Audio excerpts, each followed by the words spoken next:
it raised the question of, okay, there are many, many religions throughout the planet. Now, of all the religions, what is the strongest one? And that's what I came up with. So I decided to put it in capital letters, the religion of white supremacy. Earlier this month, a Quinnipiac poll found that 44% of white Americans believe Donald Trump is a racist. That's compared to 79% of black respondents and 58% of Hispanics. Meanwhile, the Southern Poverty Law Center reported that in 2017, the number of hate groups rose to 954 from 917 the prior year, up 4%. New research is helping to explain why people join hate groups and how members who want to leave can be de-radicalized. Wes and Zena wrote about these efforts in a recent piece for Mother Jones, headlined, Inside the Radical, Uncomfortable Movement to Reform White Supremacists. In the article, he profiles Shane Johnson, a former Klan member, who joins us to explain why he joined and why he left. Wes and Shane, welcome to you both. Thanks for having me, Matt. Absolutely. Wes, we're approaching now the anniversary of the August 12th rally by the alt-right last year, which ended in disaster at Charlottesville, Virginia. In your view, in your research, did the election of Donald Trump encourage white supremacists to be more open about their views? Is that why membership in white supremacist and nationalist groups has grown since Trump was elected? That I'm not sure I would answer that question directly, although, my article profiles Shane Johnson, who's on the line, I believe, and also an organization called Life After Hate, which works to de-radicalize white supremacists. It's actually the only group in America that does that. And what I would say about Trump is that Life After Hate was around, it began in 2011, and it's composed of former white supremacists who work to de-radicalize other white supremacists, sort of a support group, essentially, to do that kind of work. They were around until in January 2017, the Obama administration gave Life After Hate a $400,000 grant as part of the Department of Homeland Security's countering violent extremism efforts. Just as Obama was leaving office. Just as Obama was leaving office, they had awarded them a grant, so $400,000. And then in June, which is 7 weeks before Charlottesville, the Trump administration revoked that grant. And why was that? There has been some reporting. They said... One official told the New York Times that it was because one of the members of Life After Hate, Christian Picciolini, was tweeting anti-Trump stuff. There are other connections that a New York Times article alleged that the Sebastian Gorka and his wife played some role in it, but we don't know exactly why, honestly. But what we do know is that this really was the catalyst for Life After Hate to become huge. So for 2012, when they were formed, 2011, 2012, until 2017, they hadn't done a lot of work, and then they got this $400,000. But then when Trump revokes the money, they blossom. They become huge because they do a good job of sort of promoting a narrative, which is a totally fair and accurate narrative, that this is insane, that we're seeing this enormous spike in the boldness of white supremacists, and now they take away our money. So Life After Hate went from receiving something like one email a week from people who were seeking help, or from family members seeking help for their white supremacist affiliated son or brother or something, to 10. So it jumped tenfold. And since Trump has revoked $400,000 from Life After Hate, they've made up for that double in donations. So they $800,000. So they went from their sort of revenues. I was looking at their filings. Went from $37,000 in 2017 to $800,000, including $50,000 from the football player Colin Kaepernick. Wow. So your story looked at this movement, this effort to reform white supremacists, that like a group like Life After Hate, that's their mission. Now, Shane, are you there? I'd love to ask you a question now, if I could. Wes's article begins with a violent incident that took place on July 4th, 2013, when you were still a Klan member. Can you describe that incident? Tell me what happened and how it changed you? I can try, man. I was heavily intoxicated, and I really don't remember too much of it, to be honest with you. Give me the summary of what you've been able to piece together since. So, we was up for like 3-4 days, something like that. I was pretty high on Adderall and uppers, and I was drinking on top of it. And there was some words that were swapped between one of my members as he was coming over. Some guys that were African American said something to him that he didn't like. Of course, he didn't say anything back, but he comes into the house that we're at and tells us what happened. And it ended up, we tied padlocks to bandanas and put them in our back pockets. And I guess the plan was to go down there and confront these guys, but there was a concert going on at the time, and it really just turned into, we just kind of randomly started attacking people. I mean, it wasn't even just black people; it was white people. It was everybody. Wow. Everybody that everybody that we laid eyes on, we kind of just started swinging on them. And this attack, yeah, go ahead. Well, I was just gonna say, and then the cops came and beat the hell out of me.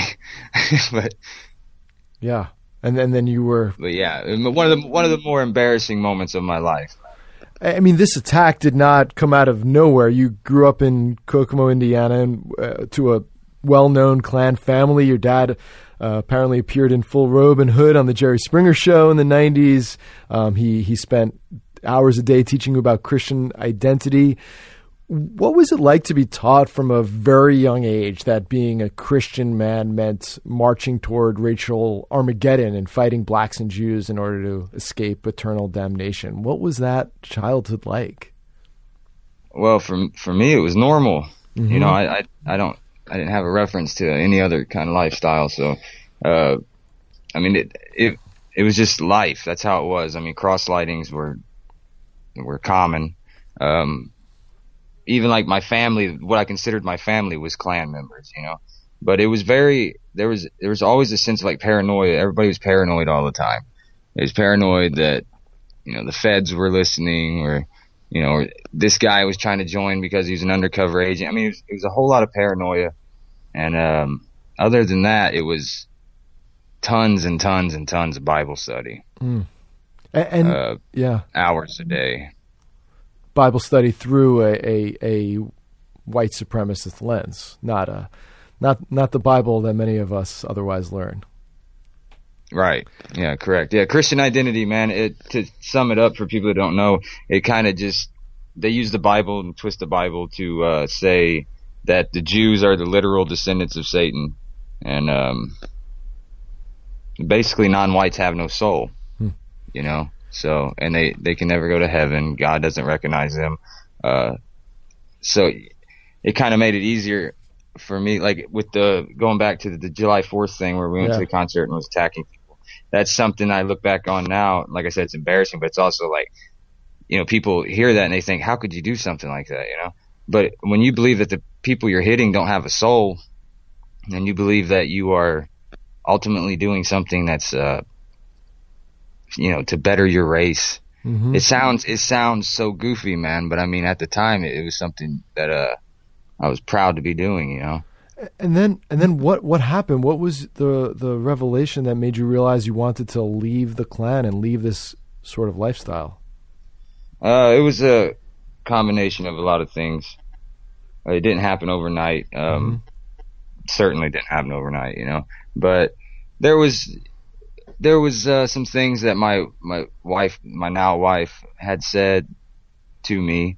One of the things that stuck out was she asked me if she was not involved in the Klan, by the way. She was not involved in any kind of white power movement, which is strange. But I often dated women that were not involved in the white power movement because the ones that were honestly just weren't that attractive. So I dated outside of the movement, and sometimes it worked, sometimes it didn't. In this case, it worked, but she always respected my beliefs. She never brought it up. It was kind of like that's business, and you know, we don't talk about it. But one of the things she asked me one time was, we was driving down the road, and she said, "Let me get this straight. If there was a black child here, a baby, and you could kill the baby and get away with it, would you do it?"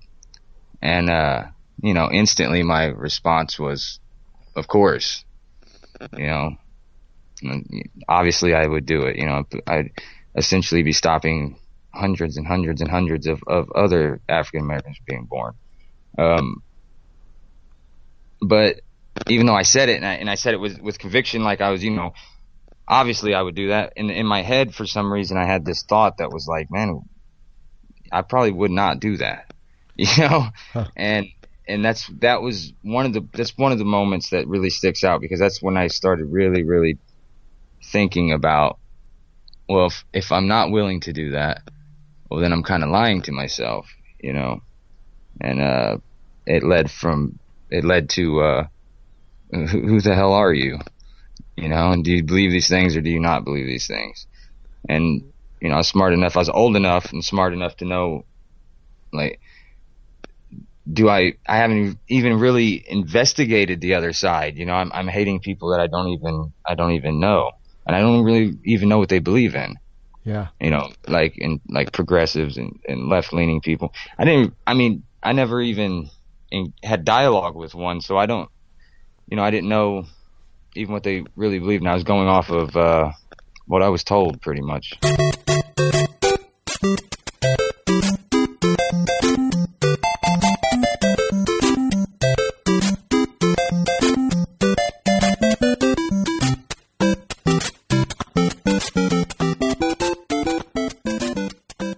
The video game industry has often been accused of being too white and too male. That can make it hard for people of color to get attention for their work. Now there's an event specifically designed to help generate excitement for new voices. Kat Chow of NPR's Code Switch team takes us there. The Schomburg Center for Research in Black Culture in Harlem is this historic research library for people of African descent worldwide. So it makes sense that it's the home of the Game Devs of Color Expo, which just wrapped its third event.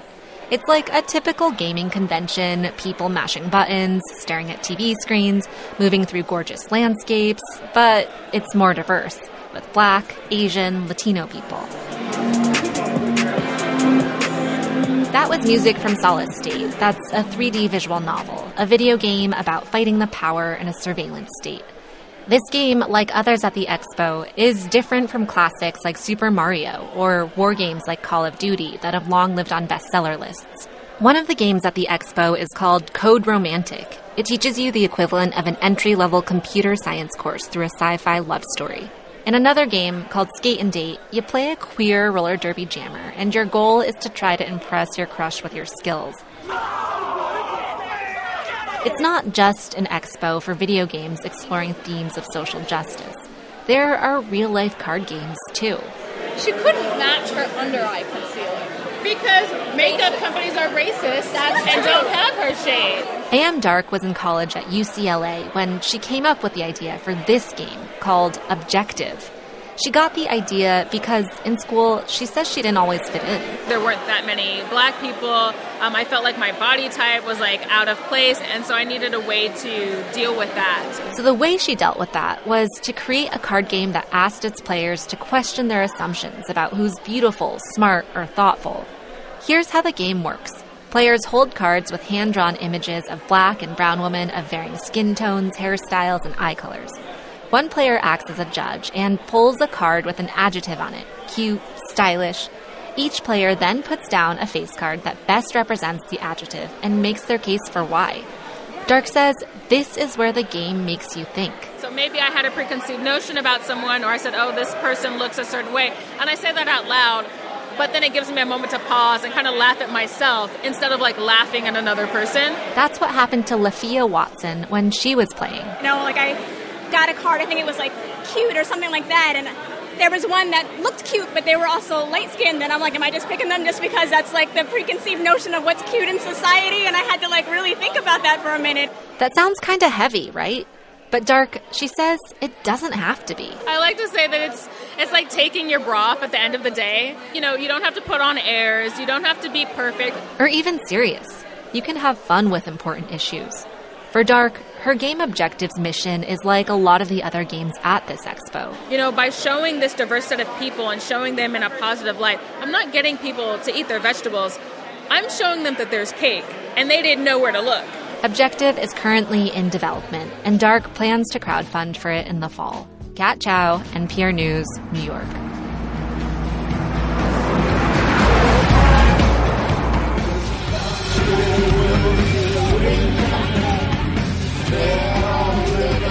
Yeah.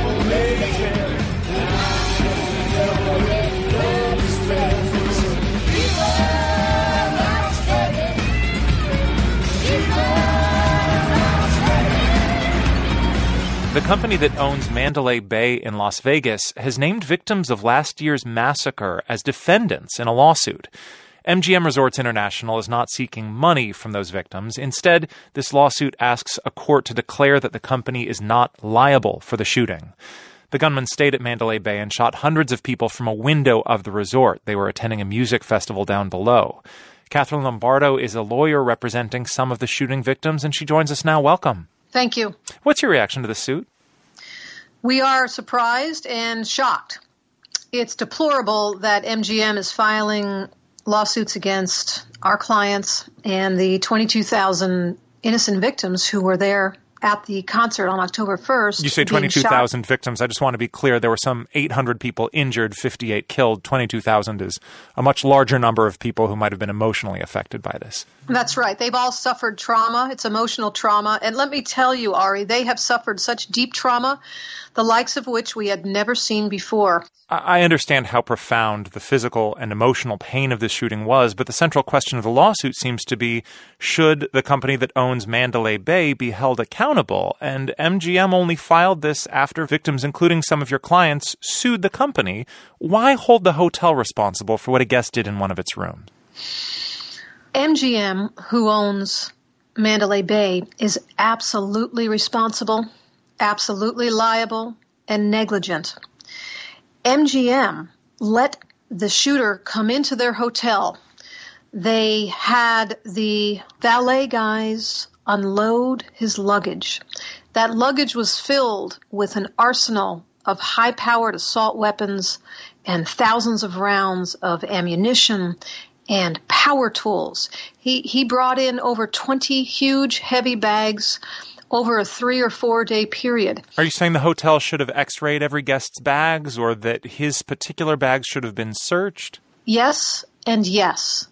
No and no. And let me explain why. Ever since the 9/11 attacks, the Las Vegas casino industry has been in training with the Department of Homeland Security and the FBI. Prior to this event on October 1st of 2017, they've all received active shooter training. In that training, they were told how to detect a potential active shooter. You point out that Las Vegas casinos, including Mandalay Bay, were trained by the Department of Homeland Security, and in this countersuit, MGM says that's part of the reason they should not be liable. In 2002, Congress passed something called the Safety Act, which offers companies legal protection if they've used anti-terrorism services approved by Homeland Security. Why do you believe that in this case that does not protect them from lawsuits? The Safety Act is being misinterpreted and misapplied here. The Safety Act was created for a terrorist attack. They will not be able to prove that the Safety Act applies here. It's just not appropriate, and it's not going to hold up in court. We asked MGM Resorts International for comment, and they sent us a statement that says, in part, from the day of this tragedy, we have focused on the recovery of those impacted by the despicable act of one evil individual. And the statement goes on, years of drawn-out litigation and hearings are not in the best interest of victims, the community, and those still healing. How do you respond to that? It is so disingenuous. It is a publicity ploy. And it's just incomprehensible how they think this was a good idea. Let me tell you what's happening now. The victims of the shooting are coming out strong in groups, powerful. They are mad, and they're coming forward like never before, and they're saying things like, boycott MGM. Catherine Lombardo is a lawyer who represents some of the victims of last year's shooting in Las Vegas, speaking to us by Skype. Thanks for joining us today. Thank you. She's my friend, but I'm in France. I'm just saying. All right, there's one thing I know. Donald Trump thinks that immigration is bad, and in fact, it's even ruining Europe. I know that because he tweets it all the time, including this one, but he's done it at least half a dozen times. He tweeted, "We don't want what is happening with immigration in Europe to happen with us." Wow, okay, that's really apparently disastrous. And he talks about how immigrants have changed the culture of Europe for the worse. So you don't want the immigrants in there, it'll change things. Now, France seems to be doing rather okay in at least some areas, one being the World Cup. They just won the World Cup. So, la bleu, vive la France, right? But I'm sure that they kept their quote-unquote culture, as the right wing keeps referring to it, both in that country and in our country and all over Europe, intact, right? They probably didn't have any immigrants at all, because the superior culture, according to these racists, is the white nationalist culture. But we'll find out about that in a second. But this has been around a long time. Remember back when France won their first World Cup in 1998, we can show you what their team looked like. It was also very multicultural. They had players who were either them or their parents were born in Africa, and some who were Arab. In fact, Zinedine Zidane, arguably the best player in the world, but if not the best, certainly in the top 5, an Arab Muslim was the best player on France and critical in winning that World Cup, and that drove the right wing crazy back then. In fact, people like Jean-Marie Le Pen called the team Black, Blanc, et Beur, and what that means is black, white, and Arab. And of course, they use that phrase derisively. So sometimes people will call me brown and go, "I got you," right? I don't care. Okay, you correctly deduced my skin color. So black, white, and Arab doesn't have to be derisive at all, but they use it that way, and it was an insult. Okay, they're insulted, except they won the World Cup, so apparently that combination works. But of course, the right wing didn't learn from that. And in fact, his daughter, Marine Le Pen, who's now a popular politician in the right wing in France, as late as 2010, said that she was worried about immigrants being on the French national team because they have, quote, another nationality in their hearts. Now, of course, she had no evidence of that and at all, but come on, they're not white. So they're immigrants. Of course, they have another nationality in their hearts. They can't be loyal to France. I don't hear a lot of them talking now, because now France has won its second World Cup. And with this team, the 2018 team is massively diverse and filled with immigrants. And so all of a sudden, even the right wing in France is kind of quiet. I'd love for someone to ask Donald Trump about it. Do you think it's ruined France's culture to have those immigrants in and gotten worse results for the country? Seems like they got far better results. Now, to give you a sense of how many of the players are immigrants, 19 of its 23 players are immigrants or the children of immigrants. 19 out of 23. I did the math. That's 82.6%. And by the way, a great number of those are also Muslims. So what happened? I thought that multiculturalism was bad in all regards. I thought it was going to ruin the country. Turns out it doesn't ruin the country. Multiculturalism adds to the country. And why is the right wing quiet, at least for now, in France? Because, and this is what they were worried about, because sports brings people together, and it gives you a national identity, and it's tied in with your national identity. So they didn't want people in France rooting for blacks, Arabs, Muslims, and immigrants. Too bad for you. They did, and it turns out they had spectacular success. And so now all the people in France are proud of that team, because it turns out, yes, multiculturalism works.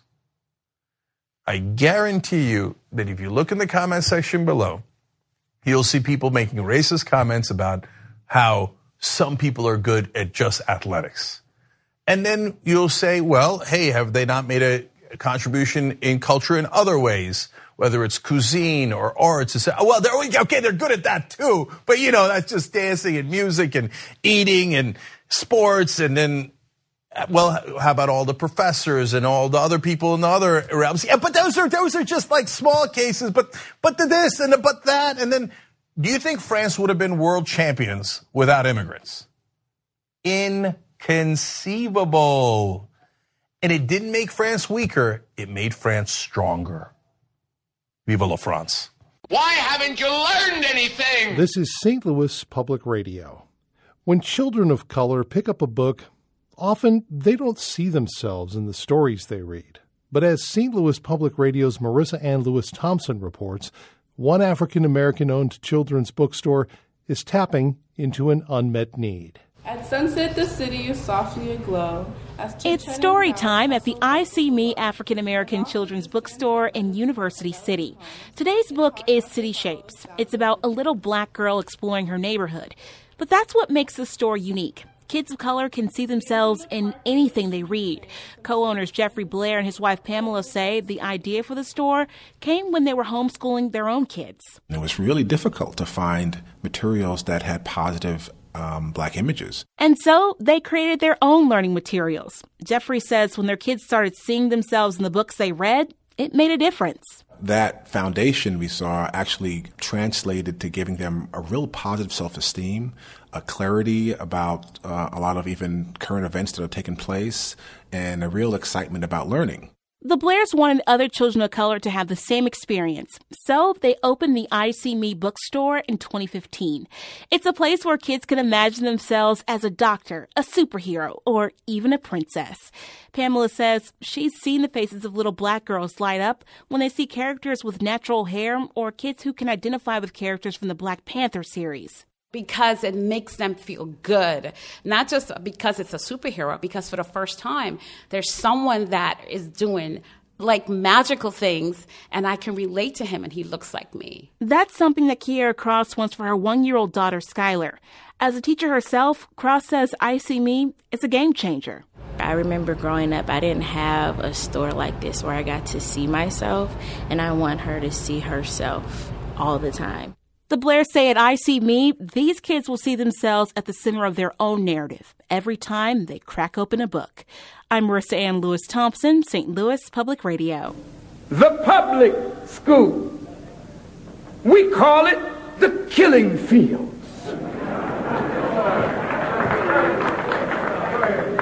Kids of color are vastly underrepresented in children's literature. The situation is changing, but not quickly enough for some. Lisa Phillip reports on what impact this has and what some folks in North Carolina are doing about it. Let's read from Brotherly Love. Years ago, librarian Judy Allen Dotson was reading to her kids. And my son said, "Mommy, how come I don't see me, any children that look like me in there?" And I said, "You know what? I'm going to write you that story." The Raleigh mom began work on a kid's chapter book. This August, more than a decade later, she plans to submit Micah's Magic to publishers. It's about a black boy who time travels with his friends to 1930s Chicago, where they meet the first all-black professional basketball team. My children are avid readers, but they don't see themselves. And that works on your psyche, your spirit, your spirit. Just a quarter of children's books published last year feature non-white characters. That's according to a report from the University of Wisconsin-Madison. But only half of American kids are white. For all children, whether that be children of color, whether that be children that may have a disability, they just want to feel normal and see themselves. This October, Dotson is co-hosting a symposium for children's authors and illustrators of color. They'll discuss why diversity matters, not just in characters, but among creators, too. Kelly Starling Lyons is one of those creators. She's a Raleigh-based children's writer and co-host of the symposium. So you'll see more books that have a brown face in a crowd or even, a brown child on the cover. But then when you look and you see who wrote the book or is there any cultural authenticity to the story, then sometimes that's lacking. She calls it coloring in brown. Where it's just somebody who's brown on the surface, but there's no connection to where they come from or, what they value or who they are. Minority authors penned just 15% of children's literature published last year. That's according to the UW-Madison report. Pauletta Brown Bracey is a scholar of children's literature at NC Central University. People of color are writing, but people of color are not getting published as much as they should be getting published. She says minority authors hit stumbling blocks in the publishing industry, a business in which 4 out of 5 employees are white. That poses a conflict sometimes for people of color who are working with white editors who don't have the same level of appreciation for the culture. Bracey says change needs to come from the industry side. Lyons says it has to come from the parent side, too. Judy and I are moms first. If we want to have those books for our kids, we can't just leave it to the publishers, or we have to also be advocates and activists. And it doesn't have to be holding a picket sign per se. It can be little things. Your dollar speaks really loudly. If I can find it, I will show you. 7-year-old Amia Bird is searching the children's section at a Southeast Raleigh Public Library branch. She's looking for one book in particular she likes. When's my birthday? Because Amia's mom, Kia, says she's made a point of buying kids' books that represent their family's culture and the Black experience. Because she's going to get a lot of everything else outside of home, so we wanted her to know that there are people that look like her and that have had similar experiences to her that are doing extraordinary things. Amia certainly appreciates it. It's important for us to have books that tell us, hey, it's okay to be who you are. You can stand out. You can be who you are. You can do what you want to do. And maybe even become a published children's book author one day. Lisa Phillip, North Carolina Public Radio, WUNC. Also, allow me to apologize to other families formed through transracial adoption, because I am deeply sorry that we suggested that interracial families are in any way funny or deserving of ridicule. In California, private adoption agencies cannot use religious grounds to stop LGBT and single people from adopting or fostering children. But the state could lose federal adoption funds if it continues that policy. That's if Congress passes an amendment to a proposed funding plan. To find out what this could mean for L.A. if LGBT people are discouraged from adopting children, we have Rich Valenza. He's founder and CEO of Raise a Child, a group based in L.A. that recruits and trains foster and adoptive parents. Rich, thanks for speaking with us. Thank you very much for having me. Now, how many of the people coming to your organization wanting to adopt are in the LGBT community? I would say for us, it's probably at about 70% of the folks that come to us are LGBTQ and looking to build families. 70%. I don't know if I expected that high of a number. What's the history when it comes to being acceptable for LGBT people in LA County to adopt? In the state of California, the laws have been favorable for the LGBT community to foster and adopt for some time. California is one of the most inclusive and non-discriminating states that there is for all people to foster and adopt. What did that mean then for the kids, and actually the number of kids in LA's county's foster care system? Here in LA County, we have the biggest child welfare system in the country. With over 34,000 kids in the foster system, we have more kids in our foster system than the entire state of New York. We definitely need more foster and adoptive parents in LA. I understand over the past 10 years in California, the number of foster homes have dropped by about 50%. And if you think logically about it, we don't need to be discriminating and telling good people, no matter what sexual orientation they are, that they cannot be parents. The discrimination not only hurts loving people that want to build a family or help children, but it really affects and hurts kids in the foster system. Talking to Rich Valenza, founder and CEO of Raise a Child. That's an organization that recruits and trains foster and adoptive parents based in Los Angeles. Considering, Rich, you mentioned that California has always been more open maybe than other states when it comes to allowing for LGBT people to adopt kids. When it comes to prospective LGBT adoptive parents, is that number increasing more lately? We feel it is. You know, ever since the Supreme Court decision in favor of marriage equality, we're finding that the folks that are showing interest and showing up at our free events are becoming a bit younger. Now people in their 30s can imagine a new kind of future for themselves, building families. So, yes, we are finding more people are looking to foster and adopt. Now, this bill that we mentioned earlier, it wouldn't just impact LGBT couples and individuals. Who else would be affected? So this bill actually gives the right to agencies to discriminate not only against LGBT people, but also single straight women, single straight men, unmarried couples. There's a whole list of reasons why they could turn people away. Now, proponents of this federal law talk about things such as children needing to be raised in male-female households, and that's better for them. Rich, what does the research say about kids who are placed in homes with single parents and LGBT parents? UCLA, through the Williams Institute and also through the Health Services School there, have done a number of studies on this, and the facts are that there's really no difference, and in fact, what we hear anecdotally from the county and from the agencies that we work with is that LGBT people go a step further to find resources and support for the children that they bring into their home. We find that LGBT people are more accepting of children with challenges, children with special needs. And I would hate to see anyone not have that opportunity to care for the children. Rich Valenza is the founder and CEO of Raise a Child. Rich, thanks a lot. Thank you very much.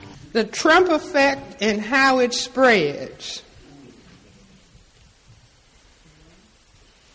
It says we are on the brink, under Trump, on the brink of fascism. New York Times, all the news that's fit to print, editorial 12/10/2015. I say fascism is end-stage white supremacy. See, just like in Nazi Germany.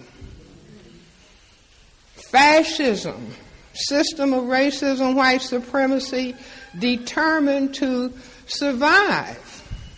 5. Is it a hate crime or just a bar brawl? Witnesses say a group of white men attacked an African American at a local bar, but police still have not filed charges. Investigator Andy Sheehan reports.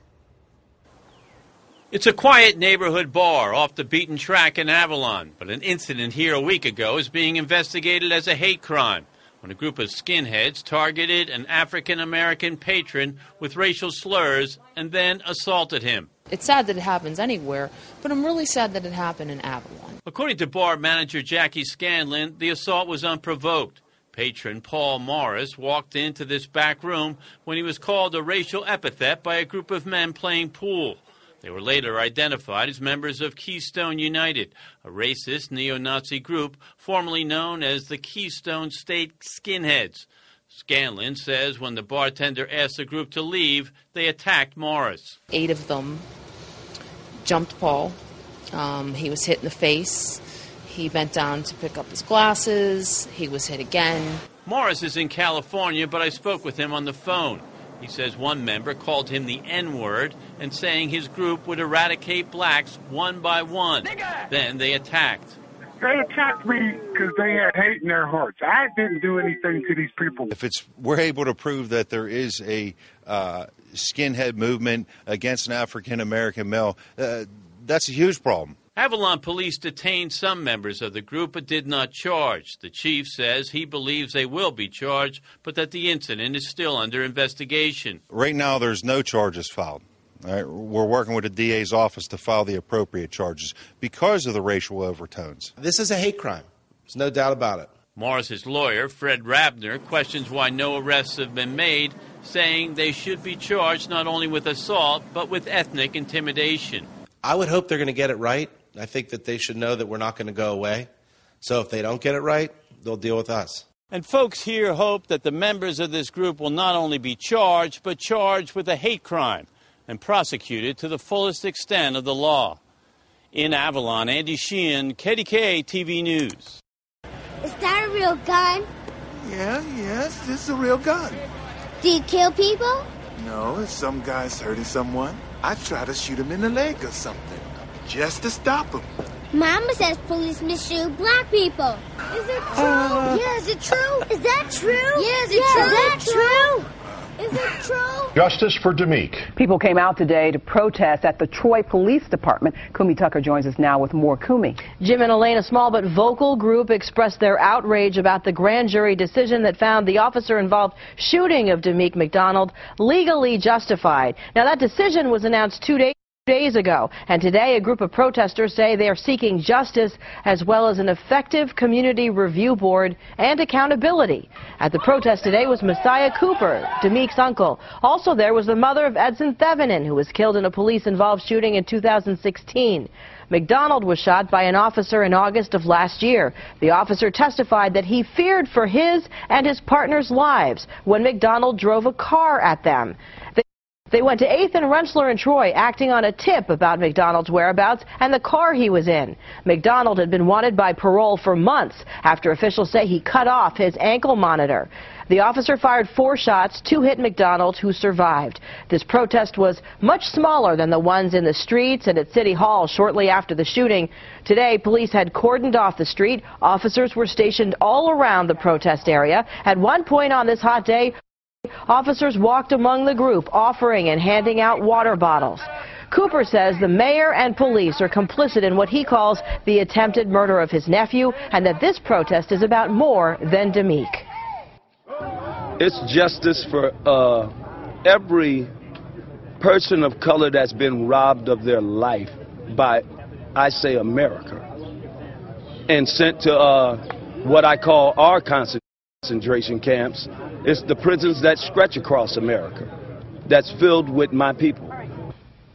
Now, Troy police said in a statement that while many think of the police as guardians of life and property, they also have to protect people's constitutional rights, which they did today by helping protesters rally in a safe environment.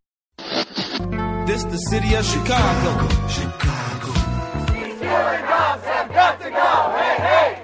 Ho, ho. These killer cops have got to go. Hey, hey. I'm here to march for justice. Hell, I marched with Martin Luther King August the 28th, 1966.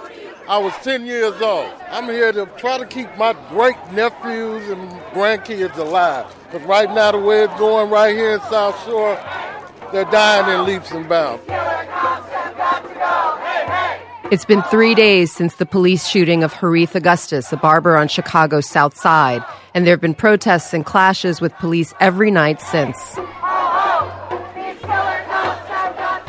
Harith Augustus is the 3rd person killed by police in Chicago so far this year. On Sunday, Chicago Police Superintendent Eddie Johnson released a 40-second video clip of the shooting and urged protesters to trust the investigation.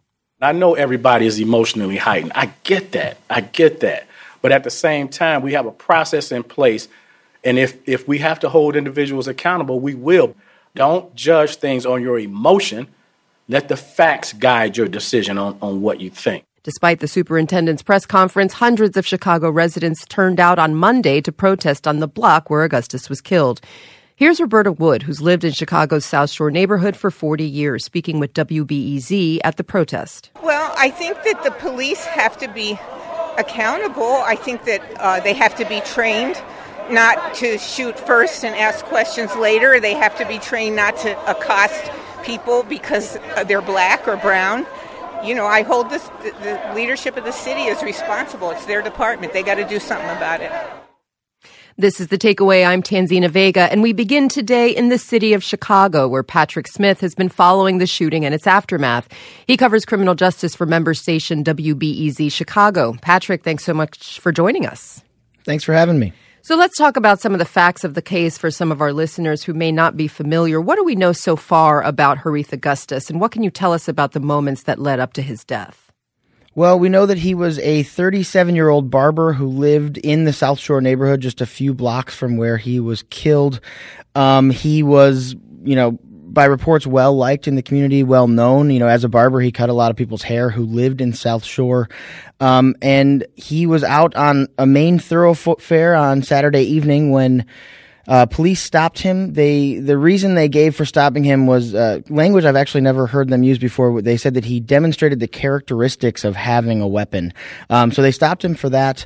And in the video that you mentioned, you can see he's talking to one officer and actually has pulled out his wallet, seems to be showing his ID to the officer, when another pair of officers come up on him and one grabs him by the wrist. He sort of yanks himself free and turns. And in that video that was released, you can see that he has a gun on his right hip. And as he turns to run away, he grabs at his hip And at some point during all that motion, one of the officers starts firing. This was body cam footage that was released. It is silent, so it's impossible to tell when the first shot is fired. But he was killed in that incident. Now, the preliminary results of the autopsy were released on Sunday. What do we know so far? Well, we know that he was killed by multiple gunshot wounds, and the medical examiner has ruled it a homicide, although that's obviously not a judgment call. It's just a simple fact. What we will know when the full autopsy is out is how many bullets hit him and where they hit him, which is one of many things that the community is still trying to find out about this shooting. And we saw overnight on Saturday that some protesters reportedly threw rocks and bottles of urine at police, and in some cases, police fought back. I want to play a clip from an activist who was on the scene that day. Unarmed black women. I watched women beg Chicago police officers not to hit them. And I watched Chicago police officers hit them with batons. Chicago Police Department is not fixed, and that has to be noted. Are you seeing more of that mood, Patrick, as the days go on? Well, I think what you have heard is a focus on the way the police acted in the protest after that. There's been some focus on the shooting. There's been some talk just about sort of broader police reform issues and some focus on how police interacted with protesters. You had this situation where, it's a busy Saturday evening in Chicago. Police shoot somebody and it draws a crowd in. And so you get a lot of residents who might not otherwise have gone to a police protest who are involved. And then a bunch of, the sort of usual faces you see at police protests.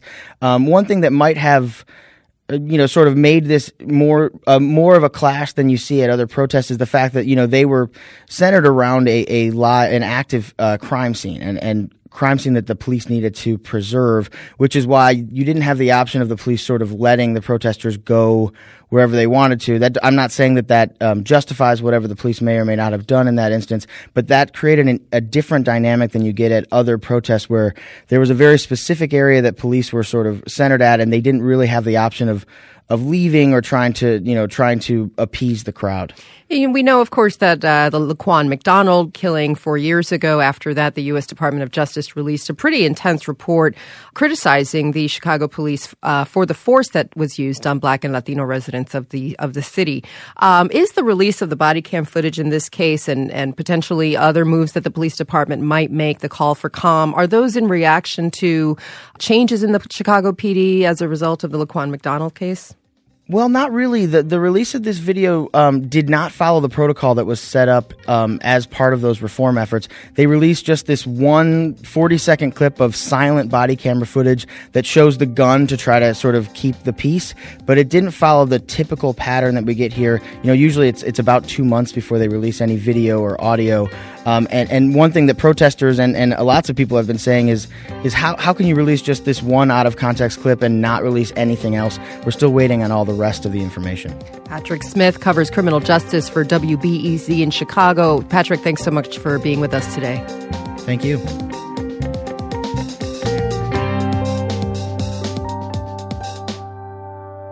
We want it to be done swiftly. We don't want politics to play a part in this. We just want justice for my son, Eric. That's Gwen Carr, whose son Eric Garner was killed by police in Staten Island after being put into a chokehold for selling untaxed cigarettes. On Monday afternoon, 4 years after Garner was killed, the New York Police Department announced it would move forward with internal disciplinary proceedings against 2 of the officers involved in Garner's death. It's a step towards accountability for the family and for the Black Lives Matter movement, which emerged at the center of the fight for justice for Garner. Erica Garner, Eric's daughter, largely led that fight from within Black Lives Matter until she died suddenly last December. I want to be a cop. The Asheville Police Department may have hit another bump on their road to gain trust in the Black community. A new investigation documents the department's efforts to gather intelligence on civil rights groups in the aftermath of a fatal police shooting and ensuing racial tension. Experts say this kind of monitoring is not unheard of, but may undermine public trust. This revelation comes months after a video leaked of an Asheville police officer punching and choking a Black man accused of jaywalking. The officer was arrested and later indicted. Joel Burgess broke both of these stories. He is the city government reporter for the Asheville Citizen-Times. Thanks so much for being here, Joel. Good to be here. So tell me, Asheville police have admitted to monitoring civil rights groups. Who were they monitoring, and what do we know about why? through a series of questions and some back and forth emails with the Asheville Police Department, they acknowledged that they had launched an intelligence gathering operation into Black Lives Matter and another group called Showing Up for Racial Justice. And do we know why they were being monitored? Were there particular threats made to cause this investigation? That's right. So this dates back to July 2nd, 2016. There was an officer who shot a black man named Jerry Williams. The shooting was eventually ruled justified by the district attorney, but it set off a very tense summer with a series of protests that peaked, you could say, with a unpermitted downtown march where police said that protesters banged on cars and blocked roadways.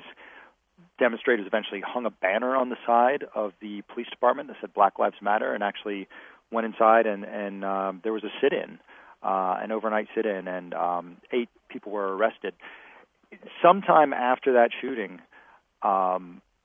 during a lot of these protests and demonstrations, police say that there were threats made against officers. Again, this is a piece of information that we got out of them through a series of questions. That's really all we know about the threats. Police have declined to offer any other information. We've asked in a lot of different ways, but that having that bit of information, learning of the threats, is what caused the police chief, Tammy Hooper, to launch this intelligence gathering operation, according to what we've learned.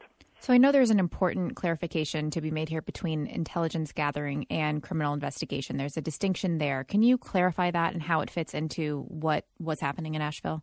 Yeah, I can to some degree clarify it. A criminal investigation. Well, let's start with the intelligence gathering. Essentially, according to the APD, the Asheville Police Department's own policies, they can start this type of intelligence gathering. They can start some kind of monitoring if they have a reasonable suspicion that a group may be engaging in some kind of criminal activity or planning some kind of criminal activity. You could use information from intelligence gathering then to actually launch a full-fledged criminal investigation. A criminal investigation, of course, would have to have a higher degree of certainty that crime was actually taking place, because a criminal investigation, by its nature, is to either prevent a crime or to solve a crime. So it's confusing, but I think people can sort of see how those play into each other. There also are probably some very bright lines and maybe some sort of fuzzy lines that could be crossed in terms of what can be done in one but not the other. So there are sort of clear rules about sort of what kind of information can be kept and tracked, how long it's able to be sort of in the hands of the police department. Tell me a little bit about what we know about the use of these kinds of intelligence gathering practices. I know you spoke with a variety of experts. Is this something that is common? That's really interesting. I spoke with some former New York City police officers, high-ranking officers actually, and one who had worked undercover. And he said that, yeah, they're probably more common than most people would think. And what we're talking about is maybe not the kind of deep undercover operation that might get glamorized in some police television show, but intelligence gathering, though, where officers officially have opened some kind of action, some kind of operation into groups, and they will monitor them in different ways. They'll look at social media. In the case of Asheville Police, they told us that they, along with monitoring social media, they went to what they call open meetings or open events. We asked police if, in attending those events, officers wore uniforms. Did they make it obvious that they were police? And they declined to answer. We asked if this was done in an open fashion and not an undercover fashion, why wouldn't the police just simply tell us?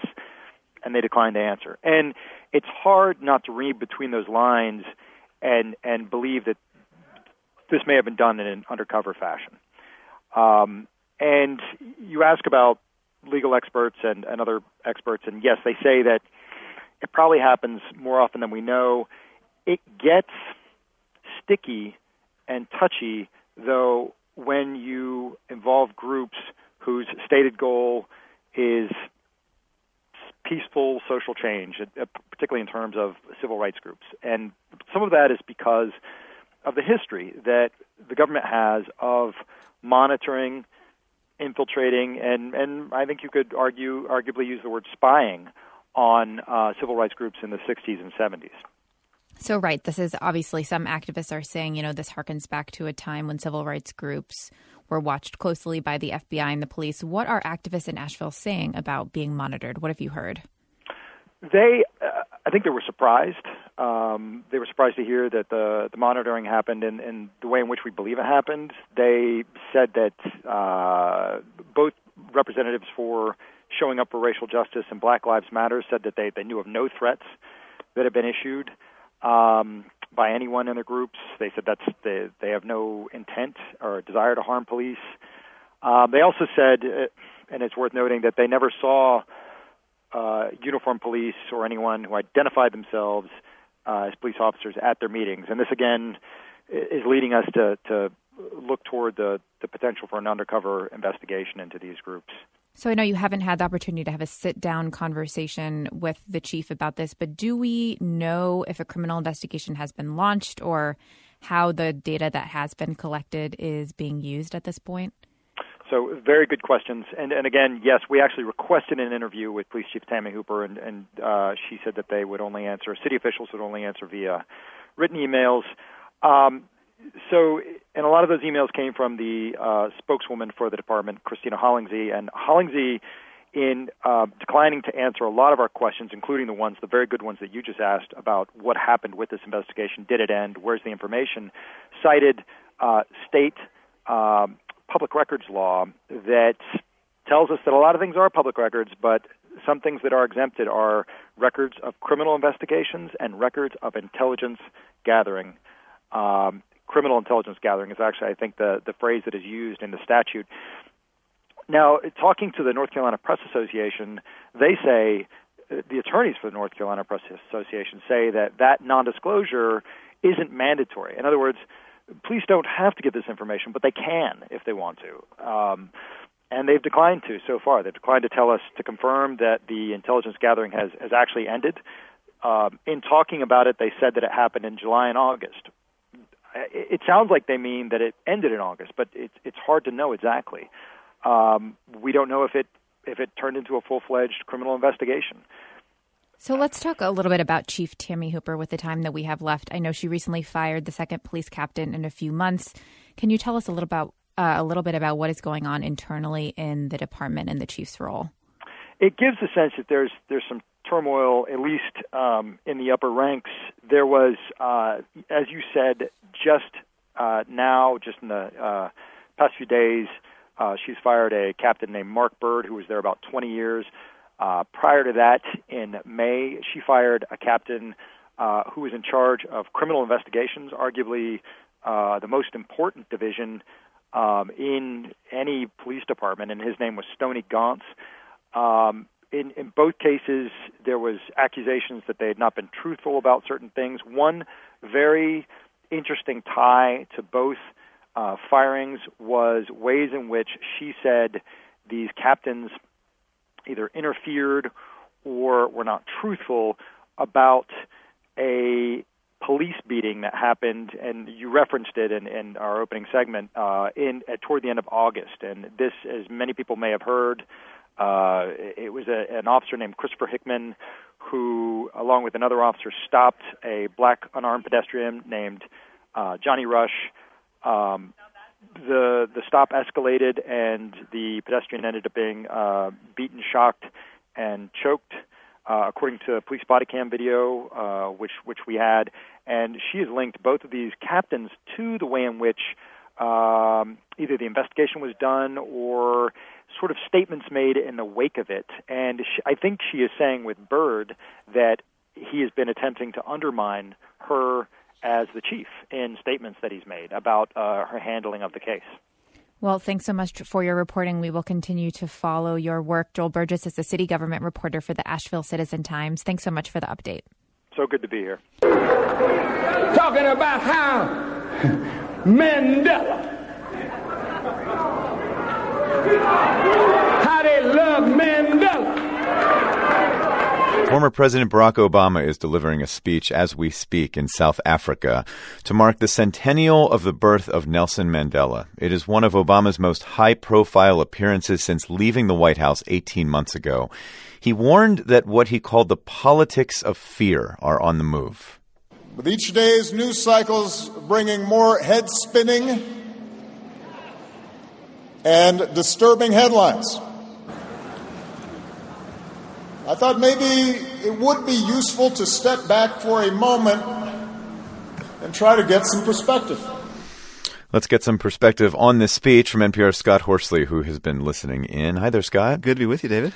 So the speech today was not supposed to be overtly political, and Obama has said that Nelson Mandela was really the inspiration for his own political career, right? So it has to be quite a moment for him to be giving this speech. What was his overall message? Well, it was, in general, a hopeful speech. Hope is obviously a part of the Obama brand. He talked about developments over the last century, the spread of opportunity and prosperity.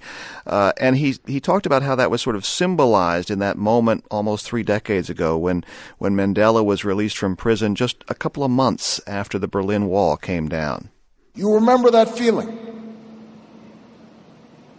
It seemed as if the forces of progress were on the march, that they were inexorable.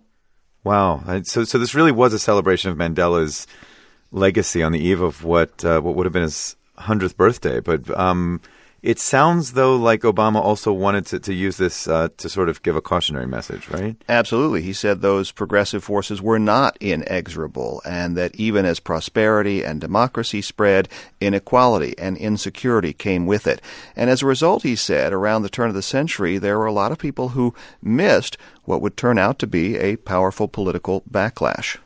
In fact, it is in part because of the failures of governments and powerful elites to squarely address the shortcomings and contradictions of this international order that we now see much of the world threatening to return to an older, a more dangerous, a more brutal way of doing business. And that older way of doing business, he said, is characterized by strongman politics, by authoritarianism, by tribalism and xenophobia. The former president did not mention the current president, Donald Trump, by name, but clearly Trump is emblematic of the movement that Obama was describing here. Interesting, deciding not to bring up the name of his successor directly, but talking more thematically. But I guess there's no hiding what he was sort of addressing there. That's right, and this is not the first time Obama has done this. He has generally kept a low profile since he left office, but there have been some exceptions.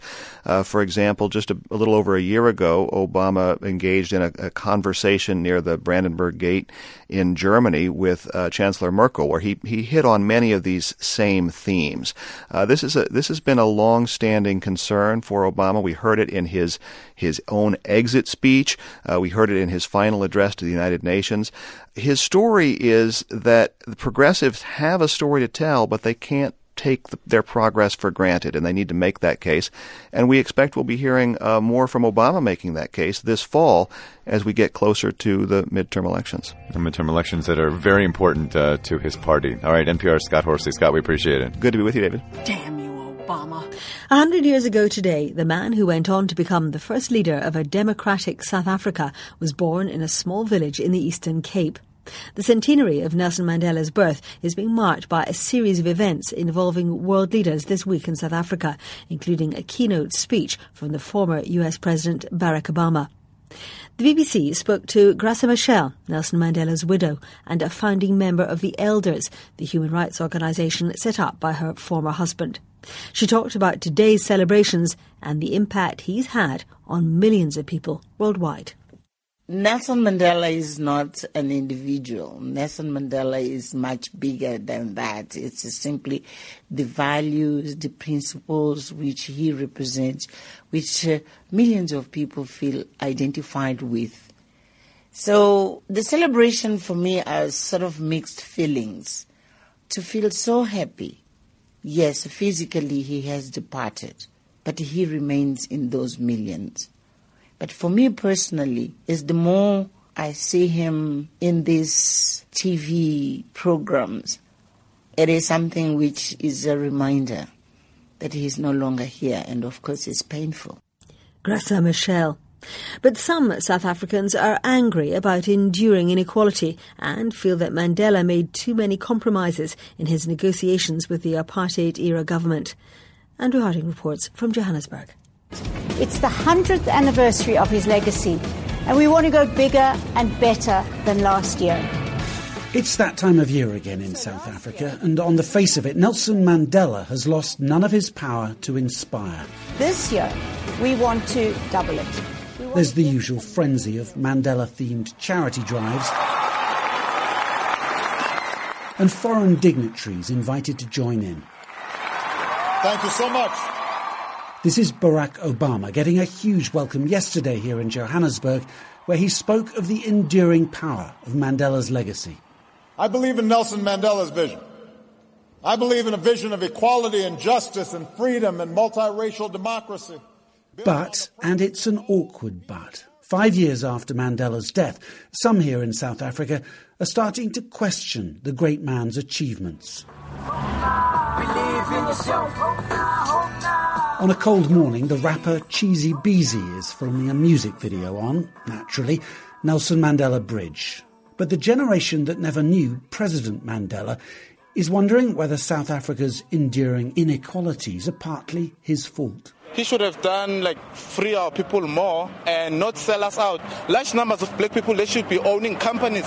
Okay, his legacy is great, but he failed South Africa by not pushing harder for us to be at least free from the oppression from the white people. You understand? When it comes to the businesses, the land. Some of this frustration is simply the product of a lost decade of economic stagnation, corruption and soaring youth unemployment. But there's more to it.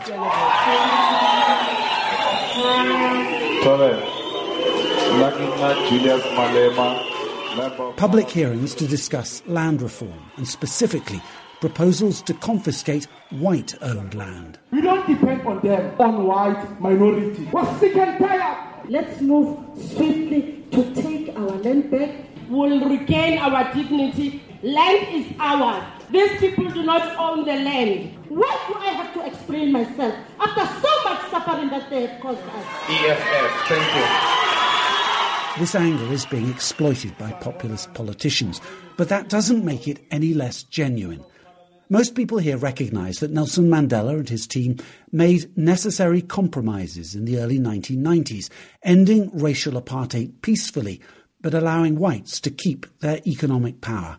There were compromises, and in some instances those compromises were quite bad, and it's only showing now. The veteran journalist Matata Sedu says it's inevitable that those deals are now being questioned and new solutions sought. Just the mere fact that questions are being asked is actually a very, very good thing, because it means that young people are engaged with their own present and future. Which, presumably, would have pleased Mandela himself, a man who preached reconciliation but fought, above all, for justice. We must therefore act together as a united people for national reconciliation, for nation building, for the birth of a new world. Let there be justice for all. The voice of Nelson Mandela, ending that report by Andrew Harding. The C.O.W.S, Context of White Supremacy. Gus T Renegade in for another broadcast, hopefully to share constructive information on the system of white supremacy. Today's date, Saturday, July 21st, 2018. So I have been told. Anytime I hear Nelson Mandela's name mentioned, particularly if it sounds like, somebody has the audacity, the gall to sound like they're talking bad about Madiba and what he did or didn't do or what he should have done. I always feel almost obligated to go back to medical apartheid on my top 5. The legend Harith A. Washington, Medical Apartheid. We read it on the book club back in 2016, the final chapter of Medical Apartheid, where she talks about the global effort to terrorize black people in the medical field. And she talks about the united white effort in South Africa to control efforts, counter apartheid, counter white supremacy efforts, of which Madiba was a huge part of. Tip of the spear, I think they said. Mkhonto But she talks about the chemical and biological warfare programs against black people in South Africa and Madiba specifically. If you give me one moment, I am going to go ahead and pull it up so that I can read that. Give me 1 second and I'll read that paragraph. Mandatory anytime I hear Madiba's name mentioned. This here, compensatory call-in, dial-in. If you have thoughts you would like to share on any of the sound clips that we heard, anything else that happened over the past 7 days, if you have suggestions, thoughts, questions, the number 641-715-3640. The code 564943 pound. Press star 61 if you would like to participate.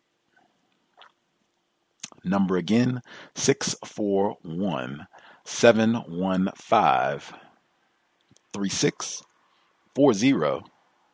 The code 564943 pound.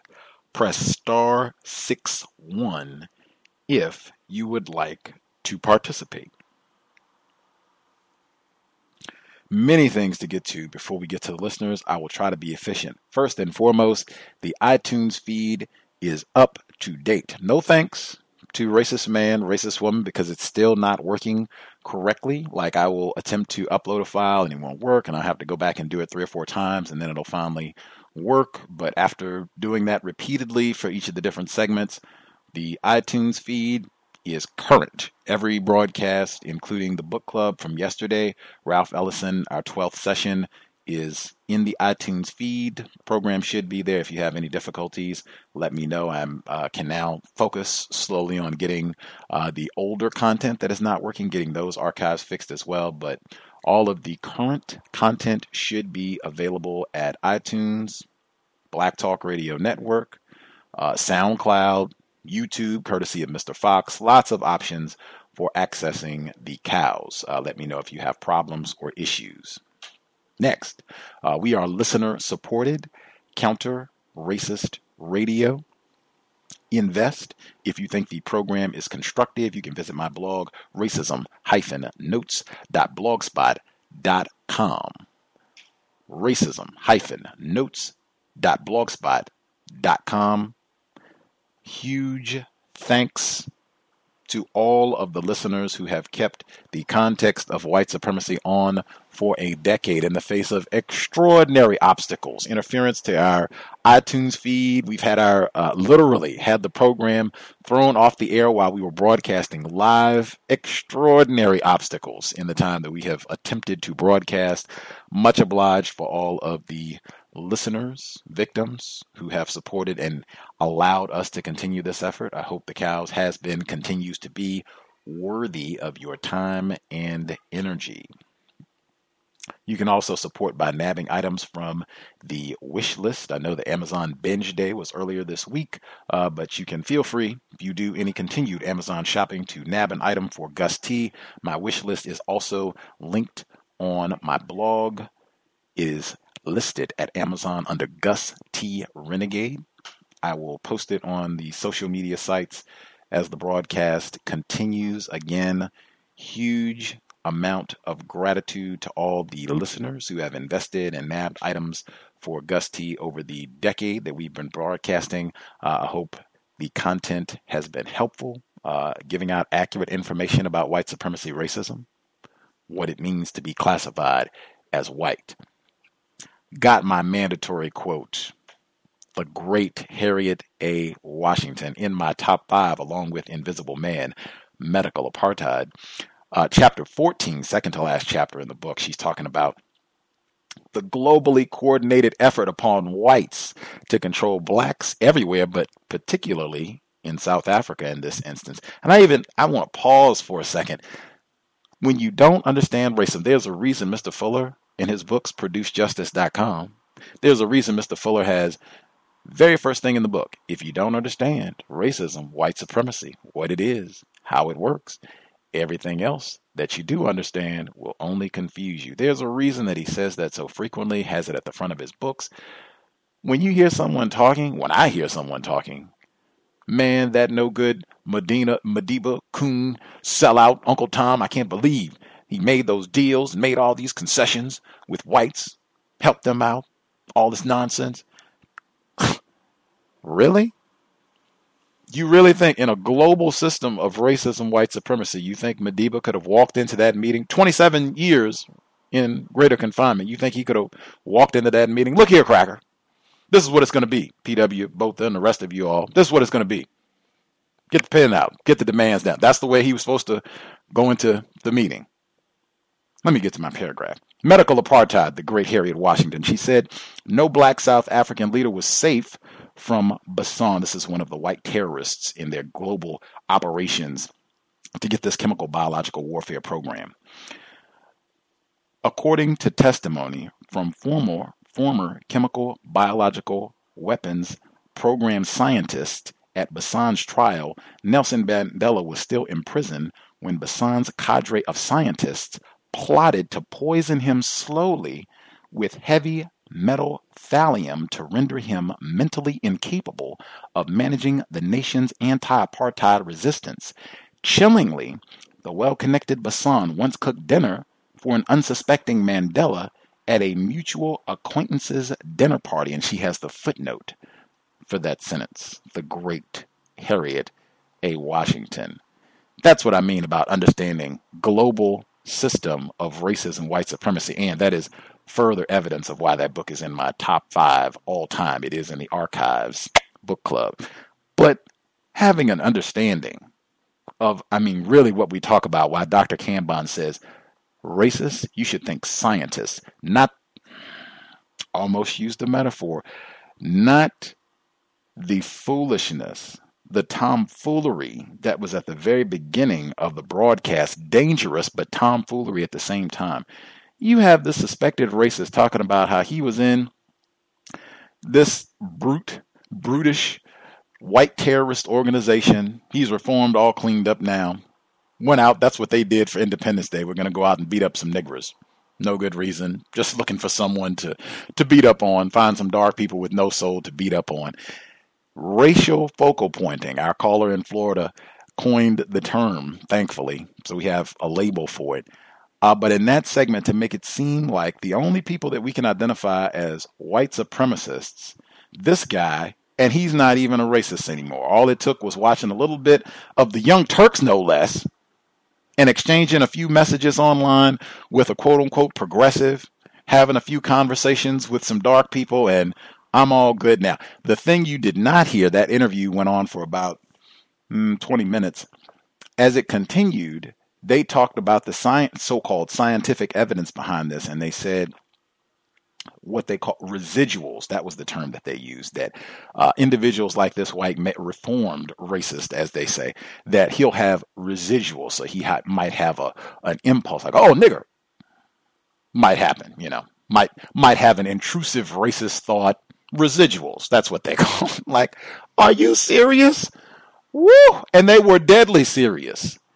And that's why you end up with, in my view, that's why you end up with a lot of victims of white supremacy who are very confused about what racism, white supremacy is, how it works. We have a very difficult time conceptualizing racists, deliberate racists,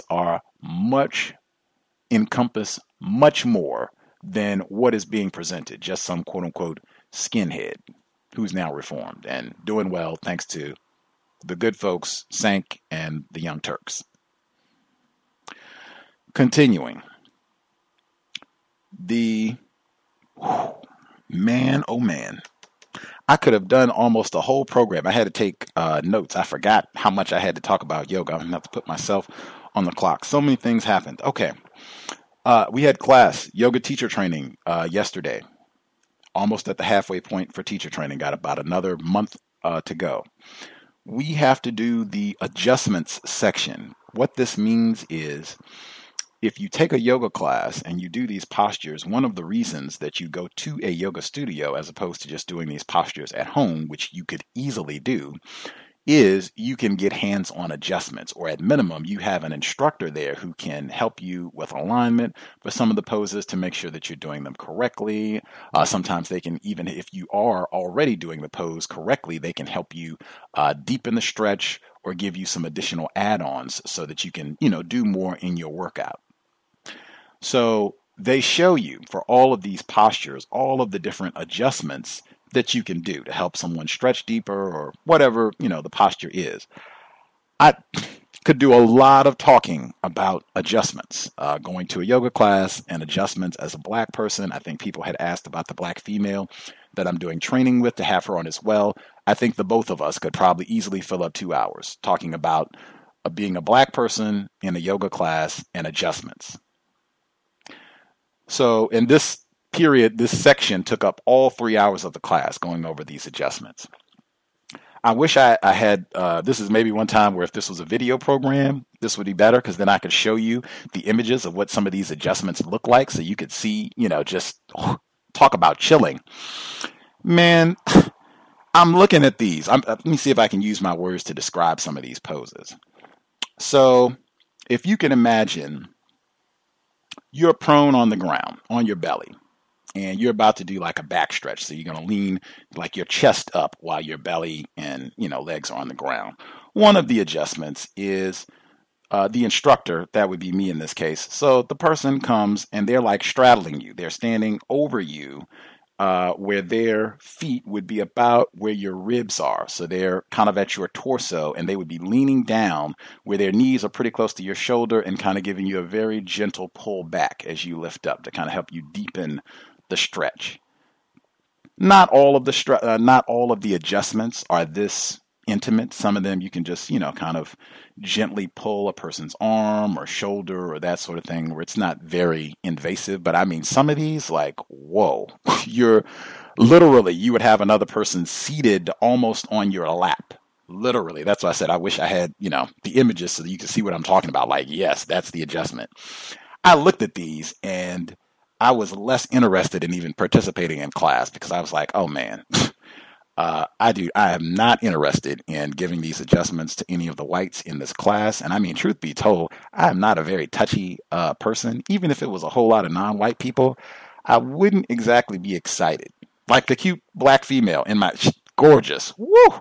I would not exactly be excited. Even if it's her, like I said, she's still a stranger. I am not a super touchy person. Curmudgeon every day. So I'm not excited for that reason. And then I'm seeing all these adjustments like, oh, I have never received half, like 75% of these adjustments. I've never received, like, ever in a yoga class. I'm thinking about that. I don't want to touch these white people. I don't want them touching me. I'm less interested in doing this. They tell us to partner up. We're supposed to take turns. I do want to learn this because, I would like to teach a yoga class with Black people at some point, and I would try to get over that to at least, be able to conduct the class correctly and do the adjustments, because that is important, and they can help you deepen your practice. I do want to learn the adjustments, but I don't really want to touch, suspected race soldiers, and I don't want them touching me. The very first adjustment is one of those where you would kind of be almost straddling the person kind of at their rear. I just said immediately, I'm not doing that. I'm not doing that. I'm not performing the adjustment, and I am not having that adjustment performed on me. Next, and we went to the next posture and did some of the less invasive ones. I was still disgruntled about that. There were several that I just said, no, I'm not doing that. I'm not doing that. Like, have some black self-respect. They tried to get me, yeah, the whole touching thing. Woo, I could talk about that for a whole 2 hours. And it even came up flagrantly because I just kept looking at these postures like, I am never going to give this adjustment in any class. There's no way that I'm going to do this. We keep going. The guy who I am still trying to find out his racial classification, he looks at me and he says, they're talking about one of these adjustments where you would be straddling the person. The instructor would be straddling the person. And he says, like you, Gus, you're still, even with my miraculous weight loss and my spiffy yoga physique now, I am still right at about 200 pounds, over 6 feet tall. So I'm still like towering over the vast majority of everybody that's in any yoga class that I take. So he says, like you probably would not want to do this adjustment. That could be intimidating. That's the word he used. And I agreed. I felt like, let's make it plain. That might be intimidating for some of the folks in class to have you, standing over them in that position, to have someone that large and that sort of thing. And I was thinking the exact same thing, although I made it explicitly racial, particularly if it's a lot of white women. Absolutely not. And that right there goes to why I would never, I was cracking up laughing like, that wacky Ivy, do you ever think I could retire and this would be my full-time job where I'm going to be straddling whites and giving them massages? That's going to be my full-time job, to hand in my microphone? Are you out of your cotton-picking mind? Yes, I know that was a metaphor, just using that for emphasis. But yeah, I cracked up laughing thinking about that repeatedly last night for the full 3 hours of the adjustments, and then I came home and took a shower. Next, the black female. I said I could have talked about yoga for the whole time. Black female. So we walked home we walked in the direction of our respective residences, put it that way, after one of the classes. We're talking, and one of the listeners, they had talked recently, listener had asked about this, like, what about relationships and black people, trying to, at least even counter-racist, trying to, black males, black females, trying to get along. Why not? Now we're just trying to walk down the sidewalk. No, nothing amorous, as they say, just walking down the sidewalk, constructive dialogue. She got bumped, I think, about 2 to 3 times. She got bumped by a white person, and she kept calling it out directly. Like, do you see the hostility of these whites? And we're walking on Broadway in Seattle. I hate that street. I absolutely hate. I try to avoid that street. I feel like I am not safe, that anything hostile could happen walking on that street. And that's unfortunately the street where the yoga studio is. But she got bumped repeatedly. And she said, I have, in the summertime here in Seattle, I have established a pattern. I pick my lane on the sidewalk. That's where I'm walking, and I'm not moving. If there's going to be conflict or contact, I welcome it. I'm braced. I'm prepared for it, but I am not moving. Now, what could Gus T say to that? As she got bumped, I think as she was even saying that, bam, she got bumped again. And she said, I encourage you to try it. Now, as I'm looking down at her to have this conversation, again, Gus T, over 6 feet tall, right at about 200 now. She is, I'm guessing, I'm going to say maybe 5'3", 110 pounds. That would be my guess. We'll say 115.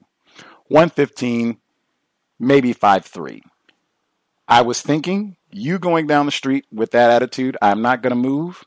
Whatever contact happens, if it's conflict, fine. At your size as a black female, and me doing that at 6 feet and 200 as a black male, I'm not sure that I would make it home, make it back to my residence. The police are out on Broadway regularly. I thought that immediately. I am not sure that I would make it back to my residence. I don't think I'd be able to conduct that experiment very long.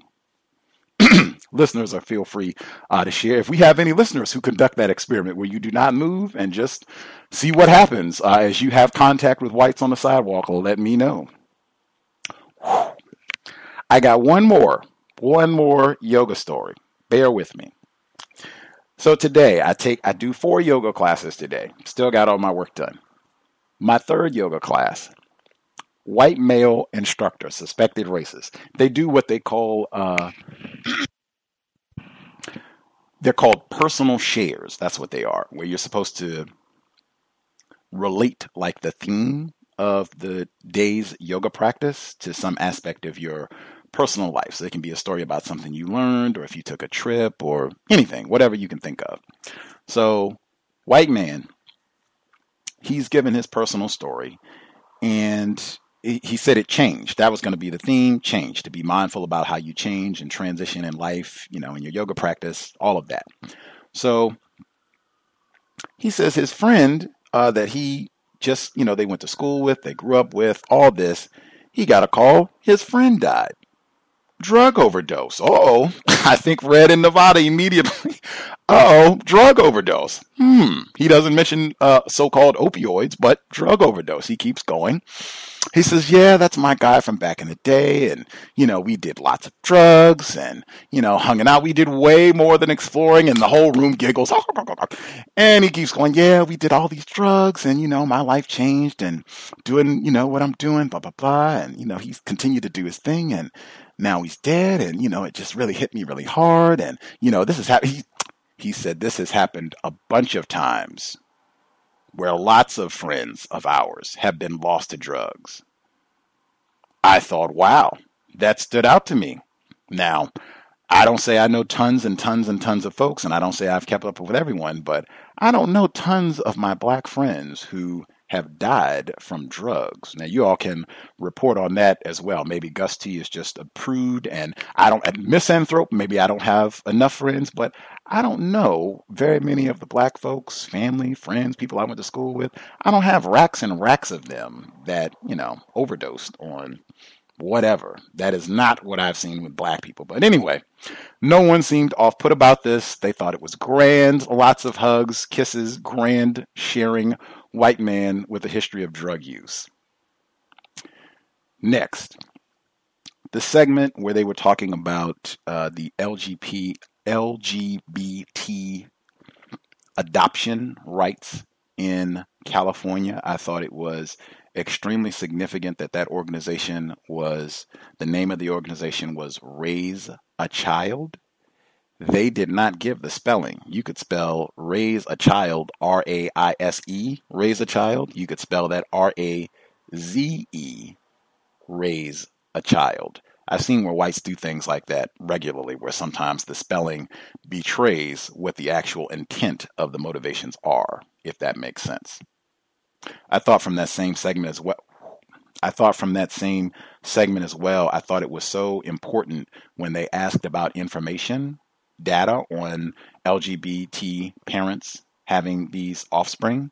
And he pivoted. He started with the research. He went to UCLA. This was Rich Valenza was the speaker's name. He started with UCLA's research, and then he pivoted to, well, anecdotally, LGBT parents, they go out and work harder. It started with factual data, which there didn't seem to be anything to support, and then it just pivoted to anecdote. If we want to take anecdotes, let's take the LGBT parents that just went off the cliff and killed all those non-white children that they had. If we want to just pick anecdotes, that'll be the anecdote that I take. Next, so I'll make my last one, and then we'll get the callers. No metaphors for the Saturday program when they were talking about Asheville's COINTELPRO Operation 2018 to nab black identity extremists.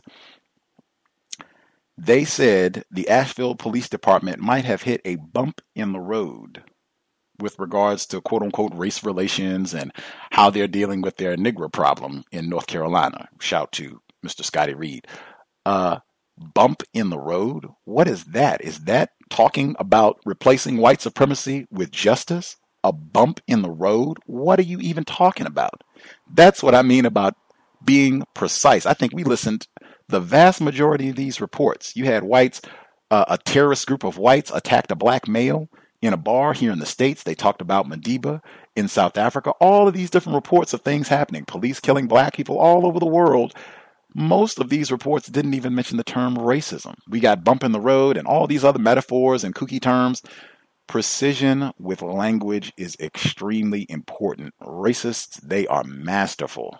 Part of their master deception is using analogies, metaphors, similes, all of these comparisons, often to make it seem like two separate entities are identical.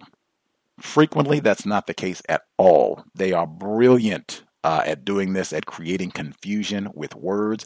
Victims of white supremacy, including Gus T, we've been exposed to this behavior, and many of us, including myself, we're still learning. As such, we've not come to conclusions on some topics. Sometimes we don't have logic, so we'll substitute and use a metaphor in the hopes that that will convey what we're thinking. Often it does not. It only produces more confusion. If you could please make an effort to be mindful, not use metaphors. Just speak explicitly, directly to what it is you would like to say. That would be most appreciated. I will prompt about that. If you could take about 5 minutes to share whatever commentary, questions, analysis that you have, that would be grand. Make sure everyone gets at least one opportunity to speak. Once everyone has spoken at least once, if you have additional thoughts or questions, we will get you on the line for your additional thoughts.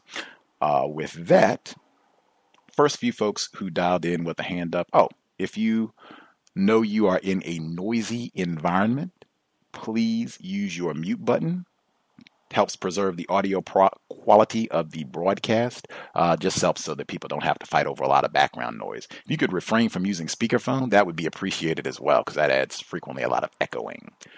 Much obliged. First few folks who dialed in with a hand up.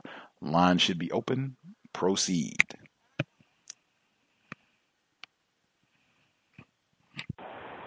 Good evening, Gus.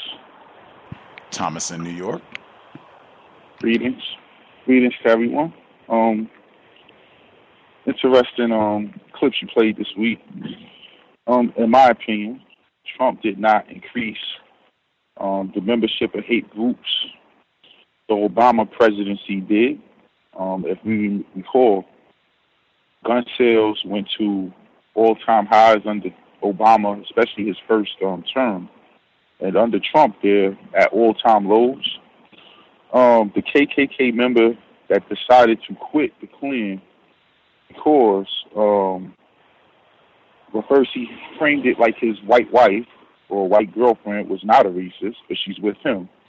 And she asked him if he could kill a little black boy and get away with it, and he said he could, but then he had this deep heart, felt moment of reflection and empathy where he went back on that, and it, I guess, changed his mind and made him leave that organization.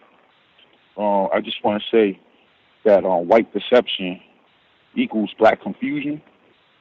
The last thing I wanted to say about that clip was Jesus never existed. Christianity is a synonym for racism, white supremacy, and I think that clip pretty much played that out. I'll be in Vegas next week. I'll be nowhere near any country music concerts. The MGM victims who were shot, but they were not shot or physically injured, but they faced trauma unlike any in world history. You know, that just tells you how white people think. And, you know, I'm going to put this statement on the record.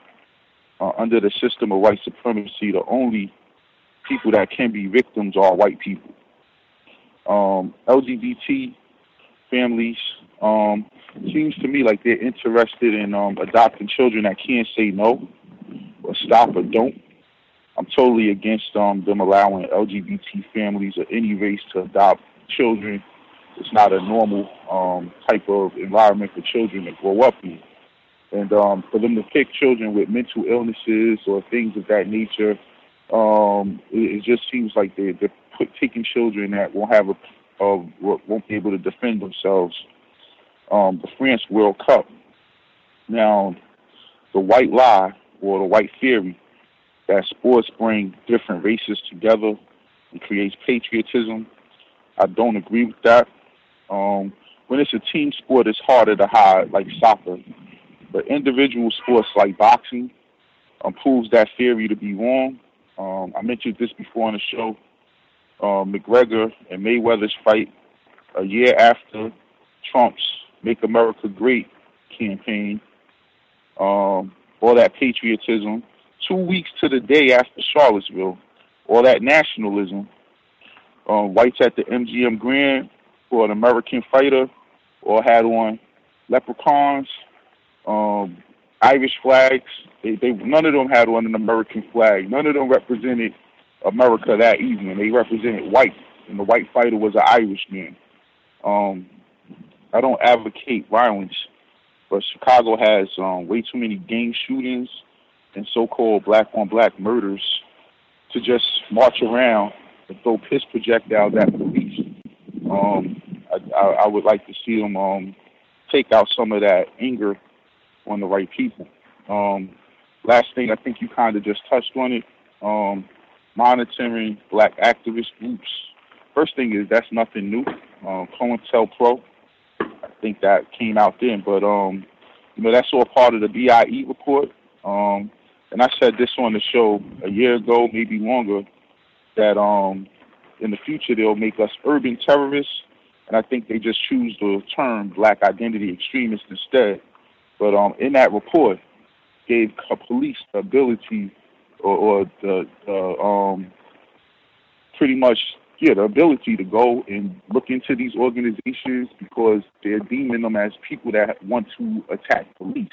So when the police said, "Oh, we got threats," automatically let me know. That's all they have to say to be covered, to send undercover officers to infiltrate a black organization is that organization is threatening them.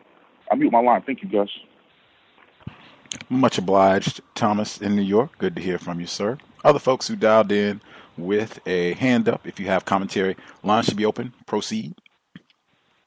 Can I be heard? You can go ahead. Much obliged, sir. Thank you for allowing me to share. This is Red in Nevada. First, I wanted to say to Thomas in New York, just real quick, if you're coming out here, just keep in mind it's been in the hundreds for the past several weeks. Just because the sun goes down does not mean that it's not going to be out of the hundreds. I know right now it's still 100, and it's 7:42. And it's usually about 100 degrees from noon to 7 p.m. or 7 p.m. and beyond. And we've been having, and not to discourage anyone or anything like that, and there's been lots of thunderstorms and raining. I know lots of people around, or not lots of people, but I've heard some people at my plantation have spoken about how their power's gone out. I don't know how long their power went out for. I know my power went out for only about a couple of hours. It really didn't affect me too much. But there's just some of the interesting things that have been happening recently. To the clips, I thought the first clip, I definitely appreciate that because I feel like when I started learning about racism, white supremacy, and even before that, I started to kind of look up hate groups because I wanted to try to learn more about the people who basically, in my mind, hated me for no reason. And there's also another hate group, a Christian hate group. It's called the Phineas Priest. And I thought that was really interesting how they took one Bible verse. I think they're one of the ones who take one of the Bible verses about how people of different backgrounds should be separated, which is not a bad thing. But then they kind of, use that to be more terroristic. I thought that I also agree with Thomas in New York. It's like just because that white woman who was later to become his wife was not already in a group, because he called it respected his beliefs. So it's kind of like I think that they were trying to make it seem as if she was a good person just because she asked the question, would he kill a black child? People kill black children all the time, whether in our food and what have you. So it's not like, putting a gun to a black child's head is one thing, but I'm sure that, she wouldn't be, even in Flint, wherever, they wouldn't feel so surprised or feel any type of way about killing a black child. The body image thing, I definitely could understand with the whole gaming segment, because I know for the short time that I went to a white school, it definitely affected me negatively about my body image, just being around all those white people. The MGM thing, how they said the lawyer for the victims, and just that whole $20,000, it's utterly ridiculous. And I think it is, they do a lot of that whole chauvinistic thing when it comes to that whole, because they call it October 1st. They don't ever say shooting. They don't ever say, of course, even in that clip where they said he was not a terrorist, then show me what a terrorist is, because it seemed like he was a terrorist. To me, you shoot people. And the whole thing about them, and with that whole argument about, they let him bring all those guns there. I know I take a lot of pictures of different things that I think are racist, and I feel like it's definitely helping me. So when I speak to younger Black children, we take pictures of, ourselves and families and stuff like that, but we also maybe could have some type of videography of, or pictureography or whatever of, the racist things that are happening. So that way maybe they can have that visual proof. But there's like a gun show, I know, like almost every month, sometimes bi-monthly. So there's no way. And some of these take place at casinos, which of course have, rooms and stuff like that. So that they're not going to get anything for that. I did do that. Sometimes I do kind of with the whole walking on the sidewalk thing. Sometimes I feel like I'm not going to move, but then when I'm, just reading Invisible Man, and, sometimes I feel like, maybe it might be better to be invisible. So I can't be both. I cannot, not want to move out the way, and then also, want to be invisible. And sometimes, people, they'll, they really will run you over, and that's happened to me before almost, where, they'll just basically take up all the sidewalk with their strollers and all whatever else they have. So I'll leave it there. Thank you for, one last thing. Trump had recently, or his administration had recently put something on whitehouse.gov about, now they're kind of basically blaming the opioid epidemic, or kind of making it seem as if the opioid epidemic is because of Mexico, because they said Mexico's poppy cultivation has increased over the years. And it's that, if anyone wants to look it up, it's called New Annual Data Released by the White House Drug Policy Office Shows Record High Poppy Cultivation and Potential Heroin Production in Mexico. So just blaming their problem on non-white people. Now I'll mute my line. Thank you for allowing me to share. Appreciate that, Red in Nevada. She didn't, but I will. I will emphatically discourage non-white people from hanging out too long in Las Vegas. It is horrible. It's hot. I've been to Vegas. I didn't even go in the summertime, and I still hated it. And it gets cold at night, like really cold. If you go like in the wintertime, they have the extreme heat that Red just told us about right now. And then it gets really cold if you go in the summertime at night. It's absolutely horrible. Worst place in the world. Deep fried Twinkies. That's what they brag about in Las Vegas. Deep fried Twinkies. Welsing moment. Caller who yielded to Red, thank you. Do you have commentary, sir? Can I be heard? Yes, sir. Okay. This is Henry from Chicago. In regards to the interview with the former KKK members, I remember the interviewer was asking one of the former KKK members a question in regards to his experience, and he talked about how he was high and drunk, and he couldn't remember anything at a particular moment that the interviewer was talking about. And it's so interesting how racists, love to claim something else in regards to, well, I was high, I was drunk, and not, and not really getting to the deep reason why they are racist, because they are white. And why, and so basically, his excuse was he was high and drunk and intoxicated for being a racist. So I thought it was real interesting. In regards to the MGM Grand lawsuit against the victims of the shooting in Las Vegas, they asked the lawyer about the question of why these victims were suing, or they were asking the lawyer of the defendants of the victims of the shooting, and she gave out some number about the 22,000 victims of the shooting, and then the interviewer had to clarify the numbers of that's not the the number, but it was the 22,000 people who were affected and the families. I love how racists kind of, give these misleading statistics. I think somebody earlier had said, whites like to be the victims, and they like to play the victim role in this particular case. So, and then it also takes the blame off of the real shooter, Stephen Paddock, white supremacist, and his rage, his white rage, and killing everybody. So I thought that was pretty interesting.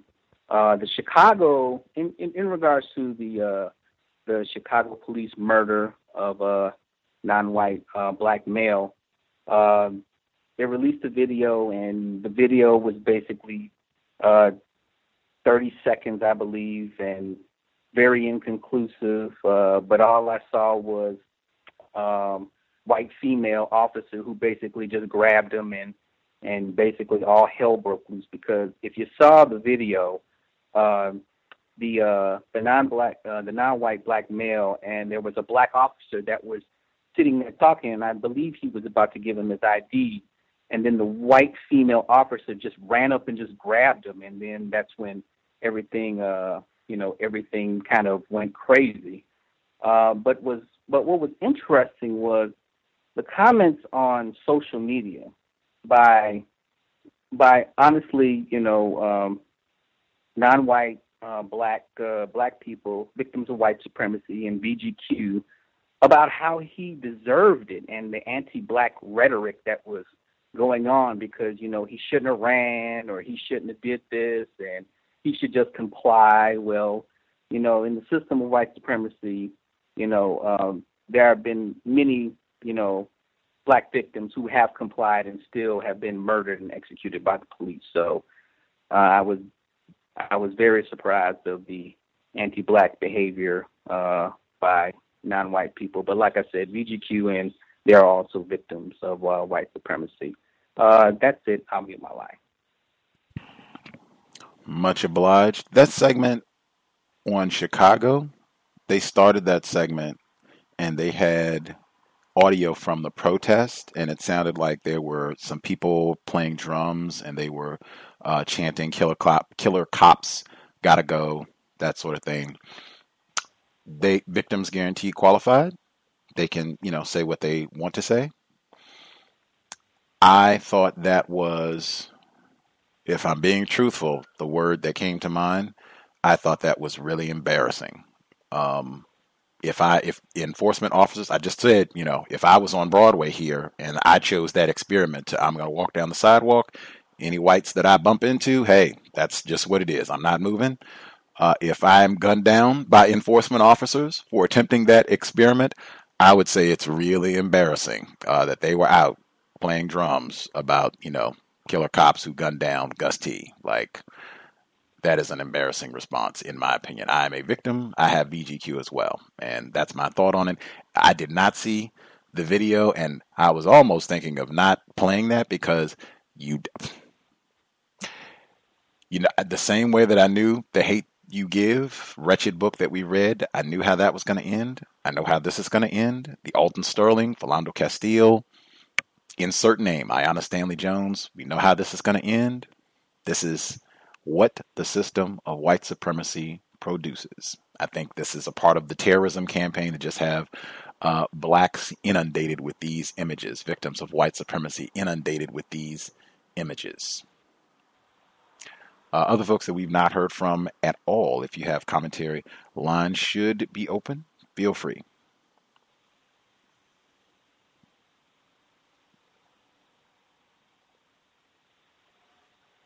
Can I be heard?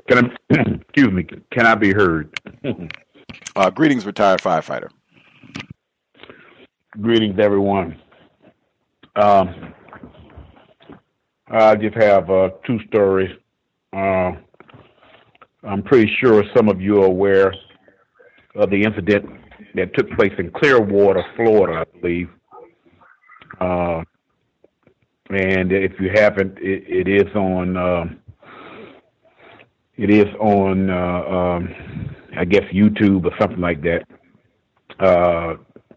It's supposed to be surrounding the quote-unquote stand your ground law.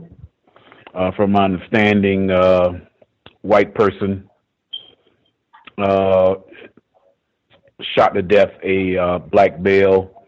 Primarily what took place was a black female who was the mother of the children between herself and this black male. She parked in a handicap spot without the handicap credentials.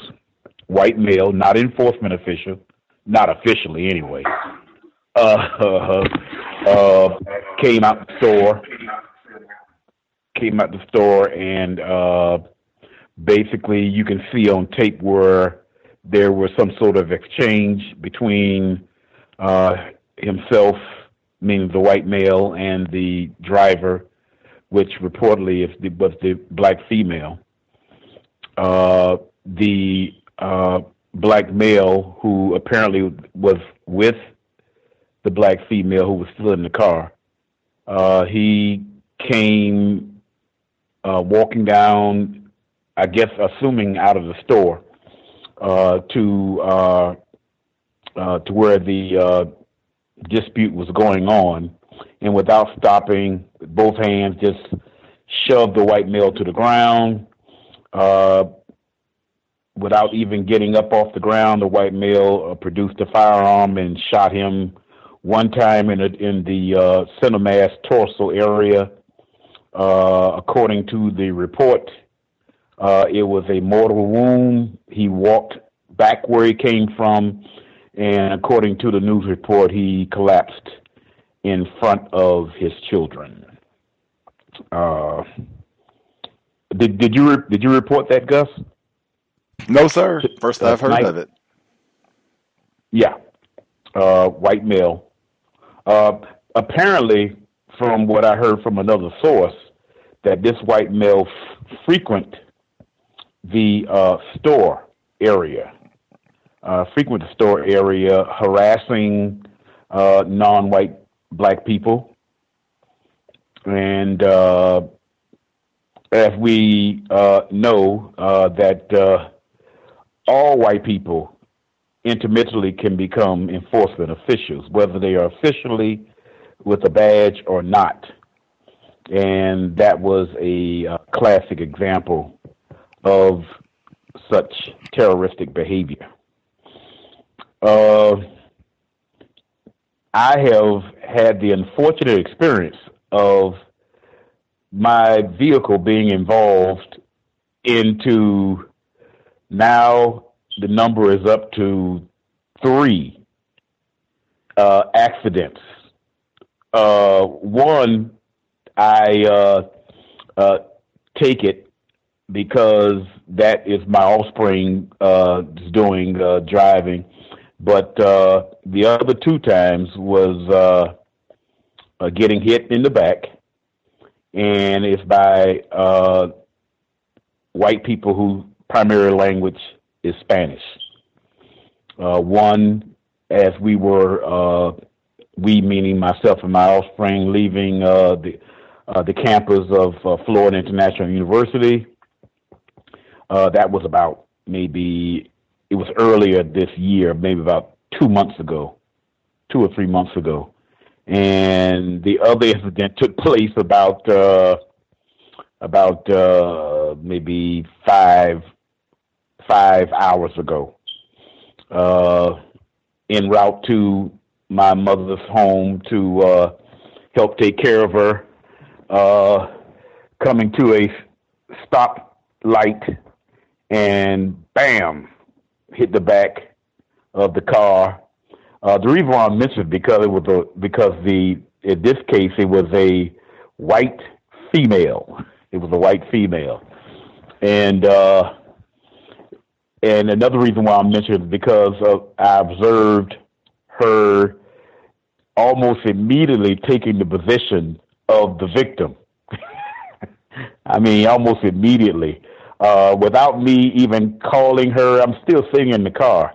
She gets out. She gets out of her vehicle, approaches my vehicle, with the idea of mine, almost trying to demand me to roll my window down, like she's the police, like she's law enforcement, and to ask me, am I okay, and whatever. And basically, I said, I'm on the phone right now, because what I was doing, I was on the phone calling law enforcement, to the area, and to the call anyway.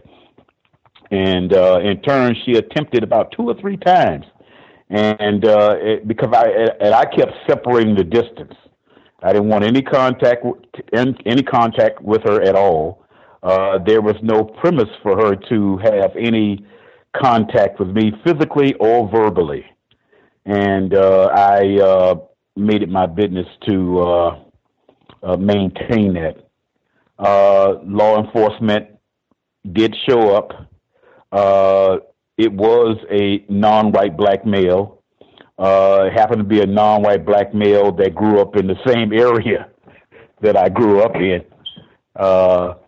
And basically, based on my tactics on my code on what to do when something like that happens, or when you're encountering a white person, period. I managed to be, I would say, talking to everybody on this phone. So that's basically all I have to say for this evening, and I will continue to listen to what everybody else has to say. Thank you. Much obliged, retired firefighter. First and foremost, glad that you and your offspring were safe after the accident. I think somebody does say regularly, in addition to being sober, buckle up each and every time you are in that vehicle, driver or passenger. I hear that pretty regularly, I think, around here on the cows. I hope everybody was buckled up, but I'm super glad that you and your offspring were safe, and that you had your code together to deal with her attempting to be the victim, and then harassing you and demanding that you talk to her right now, or whatever she wanted you to do in the situation. Excellent job calling the enforcement officials, reporting it, being codified, and how you navigated through that whole stressful situation. I hope you are able to hit her insurance company hard to get all of the damages, fees, stress, everything else covered in triple. With the first report that you gave, I think Mr. Fuller said, if you get shot, you have been arrested. I think it's also said, matter of fact, I think when I say, let's wear our seatbelt, I think the way it's said, it is driver or passenger, let's do everything that we can to minimize contact with race soldiers, badge or no. I don't know anything about that situation other than what I just heard, so I will have to do more digging. I am reminded of, again, Neely Fuller Jr., ProduceJustice.com, where he does have his own very detailed counter-violence code. I know that I have talked to him repeatedly about counter-violence, and he's been on this program, and we talked about it. And one thing that he said, those type of situations where a white person, suspected racist, is abusing a black person out in public, and this is something that happens spontaneously. This is not planned. You don't know any of these people. You're at, a convenience store or a restaurant or whatever, and something like this happens. In these type of situations, if anything, you want to run. That was his suggestion, and in fact, it was presented with this exact type of scenario: a white male terrorizing a black female, and someone, a black male, intervene or no. It was presented in the exact same way.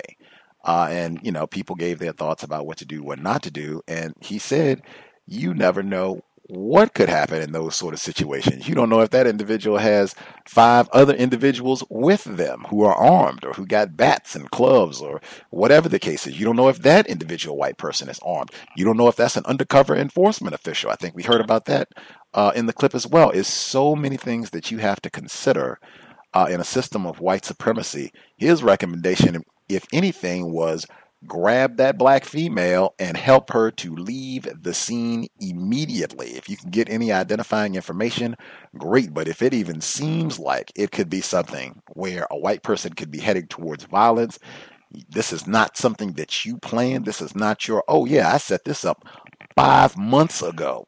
This is exactly what I thought was going to be happening today, Saturday the 21st, and he just made a huge mistake because I've been planning for this for months.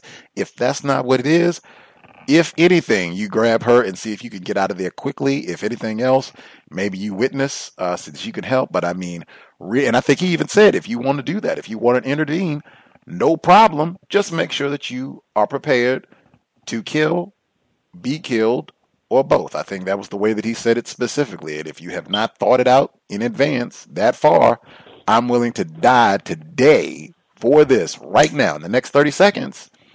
Maybe you should take the advice of getting out of there or go grab that black female.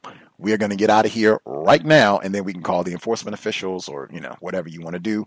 Let's just get you to safety, and then we'll see if we can handle the situation. Other folks, if you dialed in, if you have commentary, if we've not heard from you, if you have commentary, if I've been talking nonsense, definitely let us know. Folks who dialed in with the hand up, proceed. Can I be heard? Yes, ma'am. Hi. This caller from 712 here. I just had a couple of things I wanted to say tonight. And I hope everybody is doing the best that they can in the situation that we are in, horrible situation of racism, white supremacy, terrorism, but we can overcome it. I want to speak on the race terrorists. At the beginning, he made sure to tell us that the white woman that he was involved with was not a racist at all. She wasn't in any type of racist movement or group, and I didn't believe him. And second thing about the black people, the black writers that are having trouble getting published, that was interesting. I like to write. I would like to get published one day. That made me think about Dr. Wilson. I wonder, I'm sure she had a lot of trouble getting her book published. Let's see, LGBT people. I wrote down that LGBT people gave up their right to procreate, so why would they go around adopting children? This has to be a terrorist move focused on non-white black children or non-white children, period. Logic says that it is a terrorist move. Let's see, I also put that this adopting of these non-white children, this does support the system of racism, white supremacy. And also I put a note, whenever we're playing around with sex, the joke is on the children. And I got that from Dr. Wilson as well. And then the last one, that the 8 men that attacked one black male, that's a common terrorist move of white people. Usually they know, whether it be a man or a woman, a white man or a white woman, they know that they can't go up against us one-on-one. It's a small chance that they would win against us, and so they have to go get a lot of extra people to help them, because it's been my experience in Sioux City when using the word nigger, we would be out barbecuing, just out in the yard or whatever, and it seemed like white people would always yell nigger, but they would be in the car driving by, so we had no way of getting to them, so they use that as well. And then one last thing, I just wanted to talk about a report on my other most important job that I do, and that's attempting to raise counter-racist children. I went up to my child's school, and there was like a long line of cars waiting to pull into the main area where you do go and pick a child up at. And so we were just waiting there. But after a while, it just seemed like somebody should have been moving in the line. And so there was a white man in front of me, and he must have felt it too, because he got out, and you can tell he was like pulling up his pants, and I'm so frustrated. I got to get out of my car and walk up here and see who's holding up the traffic. And so he walked up there. He walked about 5 cars up, and I don't know who he talked to, but when he came back, he just was so mad, and he walks back to his car, and he's mumbling under his breath, and she won't move her car. I can't believe this. She won't even move her car. And so he got back in the car and just sat there and was going to wait. And I didn't know what was going on. And so I was like, I don't know, and maybe this wasn't safe, but I got out of my car, and I wanted to walk up to see, what's going on with the traffic. So I get up there, and there is a teenage white female. She's just on her phone, and I'm like, well, you have to move because you have like 7 or 8 cars behind you. And then she says, I'm just here picking up my brother, and he's coming out right now, and he'll be out right now. And I just, I told her again, I understand that he's coming out or whatever, that's fine, but you have cars backed up, and you need to move now. And I said, you need to move right now. I said that, and she put it in drive, and she pulled off. And the power that these white females have, don't underestimate it, because it's just amazing that an older white man comes stomping back to his car and saying that, this teenage female, she just refuses to move, and he didn't do anything to get her to move. I went up there, and I'm a black person. I mean, she moved. I don't know why. I don't know why he couldn't get her to move, but it was just a good example of how the power of white females, they're horrible. And then I wanted to ask firefighter, the woman that hit you from the back, hit your car, in behind. And she said, you said that she played the victim. I just wanted to know, did she start crying? And I'll mute my line. She had water in her eyes, and she attempted to look stressed out.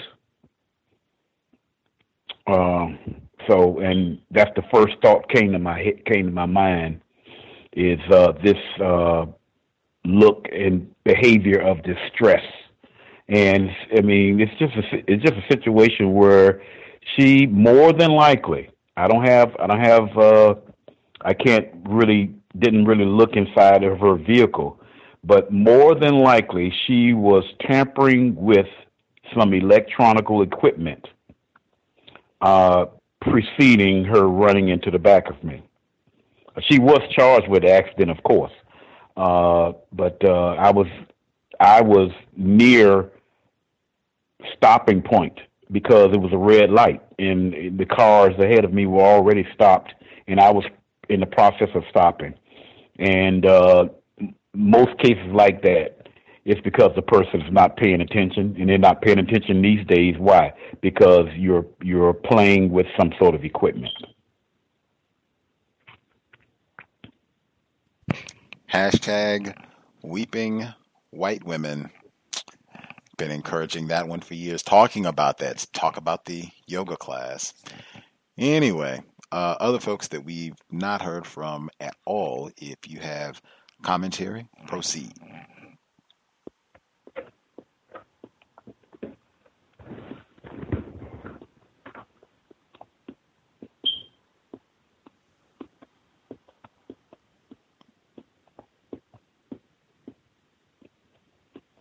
Can I be heard? Yes, ma'am. Greetings, Gus, callers, listeners. Thanks for taking my call. I would first like to comment on the audio clip discussing the non-white black couple that own the children's bookstore. I just want to commend them. That just shows a great amount of black self-respect, and that's something that we need more of in our communities, so that our children can see more positive images of themselves. I also want to say that I agree with the mother that mentioned that we can't wait on these large publishing houses to publish books for our children to see these positive images of themselves. Another caller mentioned that she likes to write. I just want to say there are several self-publishing platforms out there that you can take advantage of that are very easy to use, very affordable, and all you have to do is go online.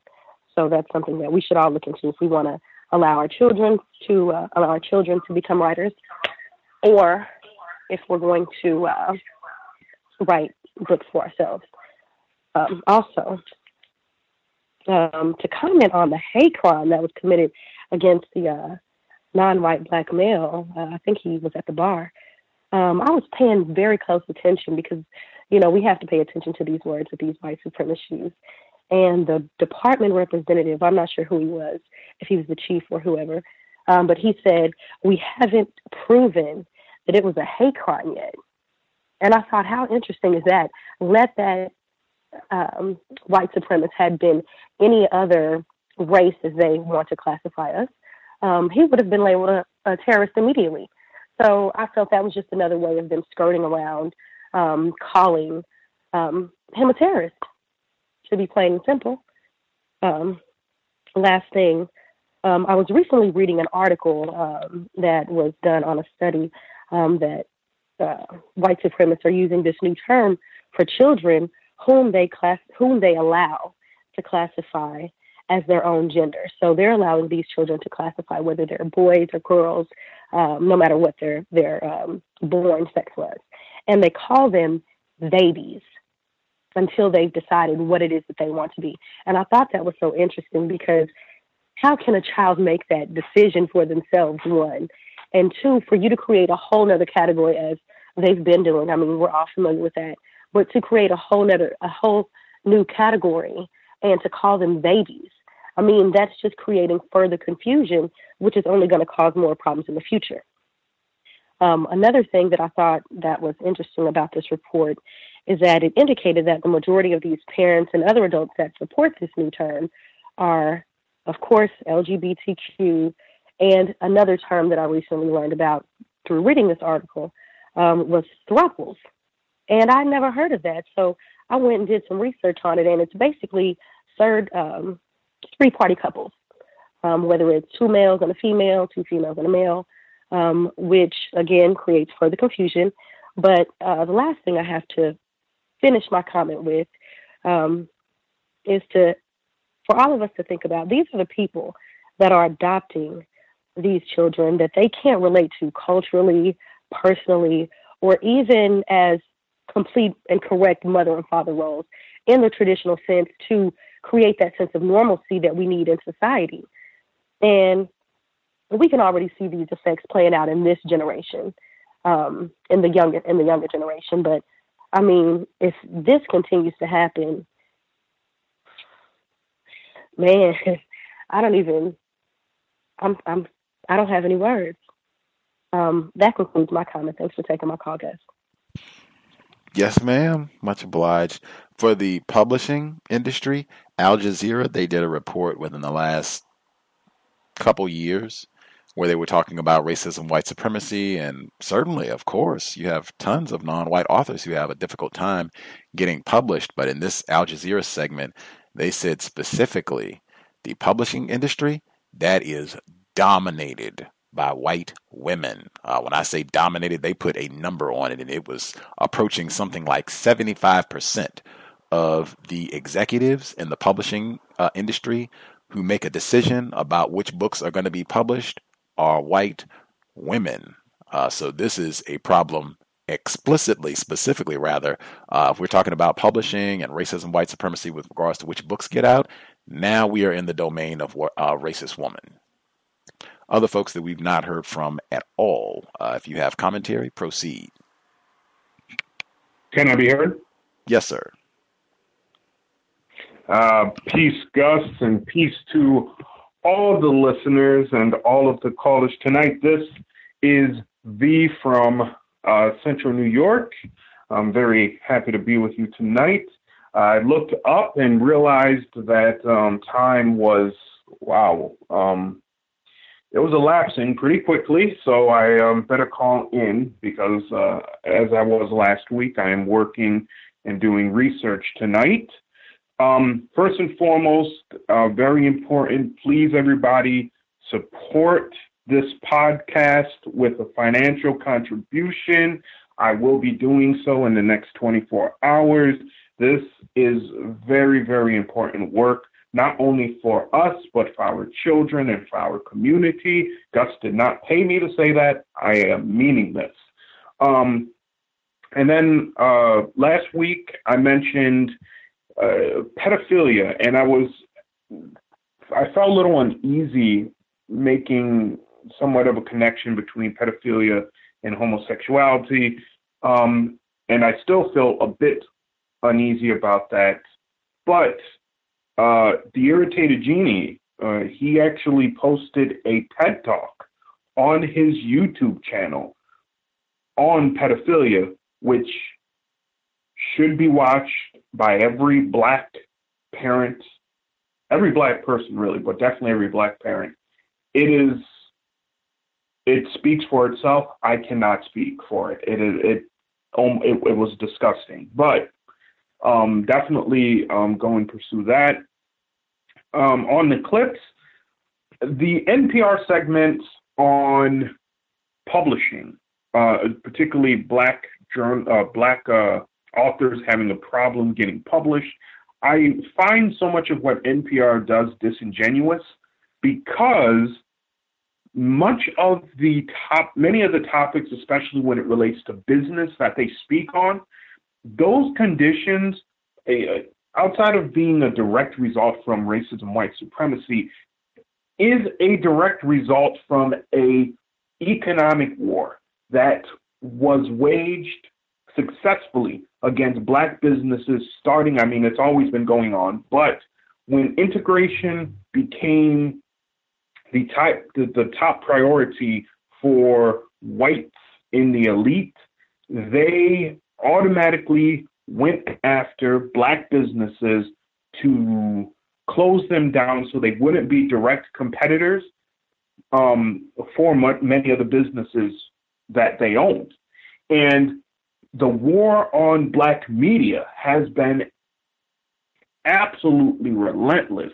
The FBI in the 1960s and the 1970s particularly released memos. You can go online, you can find them, you can read them, where they said one of the biggest threats within the Black Power movement was black bookstores, black publishers, black magazine producers, black journals. They were adamant that they had to stop that.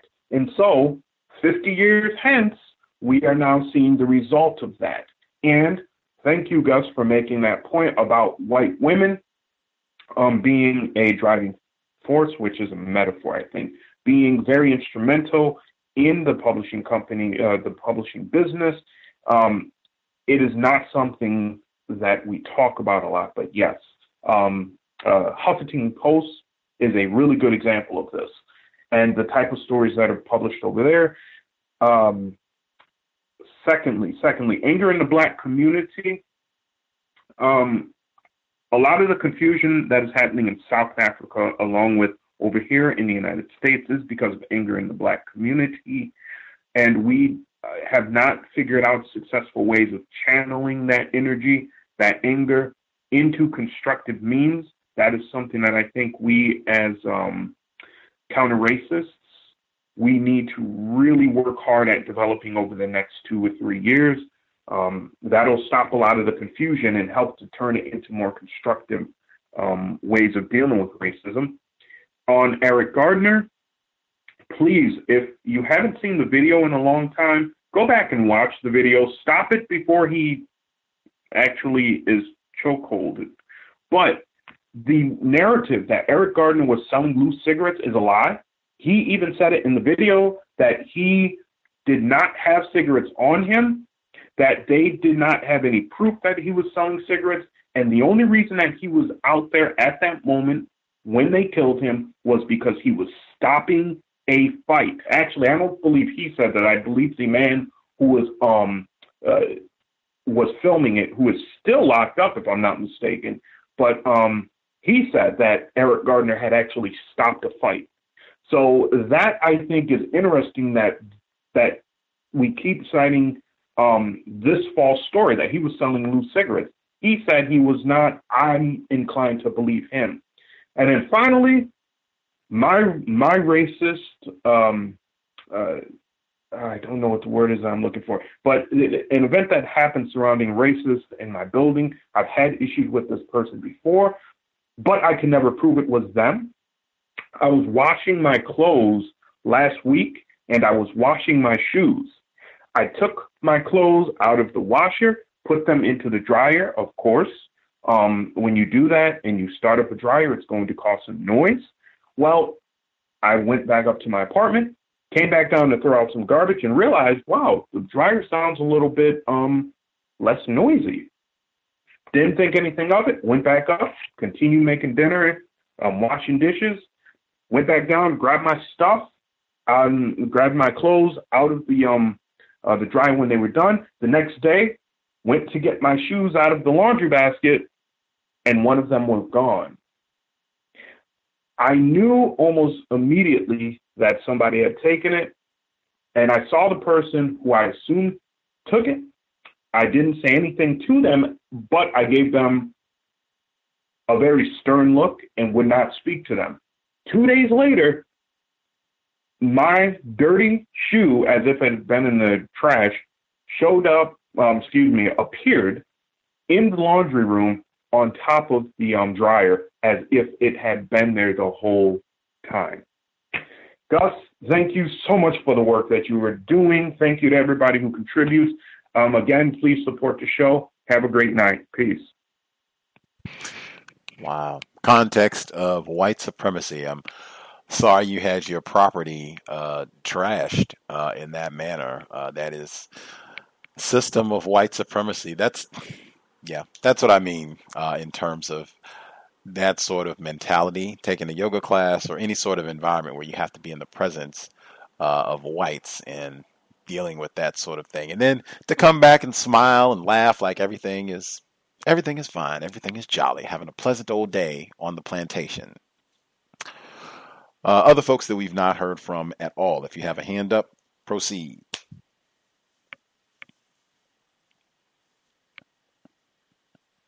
Can I be heard?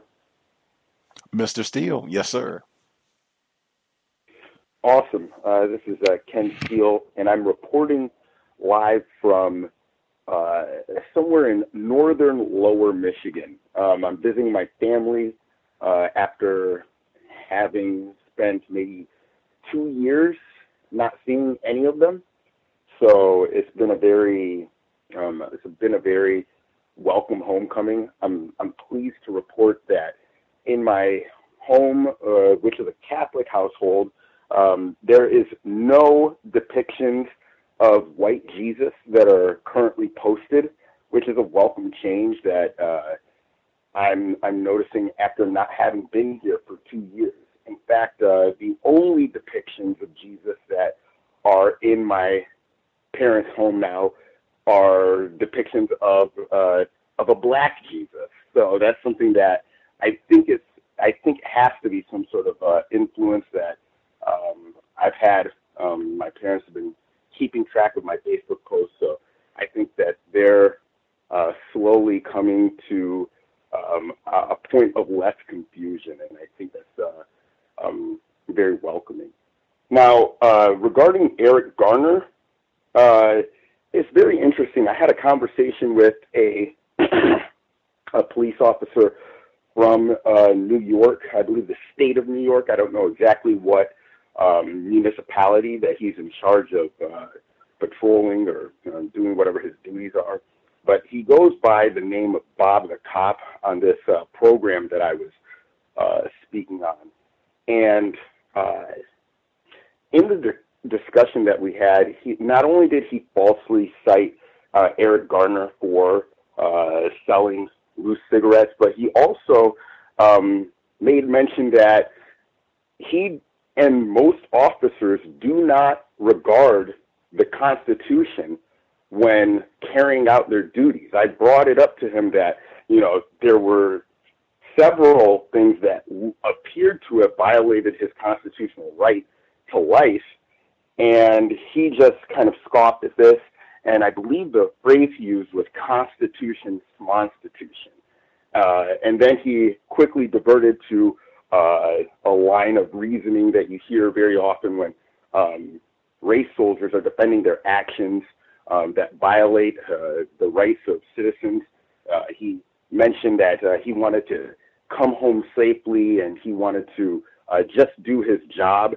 And then he proceeded to attempt to blame all of Pantaleo's actions on the black officer who was granted immunity from federal prosecution in this case. And he said that he views it as he was just doing what that black lady was telling him to do. And, I just want us to be very mindful that the people that we're dealing with that often are wearing these badges and performing the actions of an officer, they are not, in their minds, many of them are not regarding the Constitution that they swore an oath to, and they're not in any way encouraged to go ahead and act within the confines of the law. They view themselves as the law. They view themselves as the arbiter of right and wrong, and it seems that they've been empowered with the ultimate decision-making power of who lives and who dies. So keep that in mind when you are encountering these people.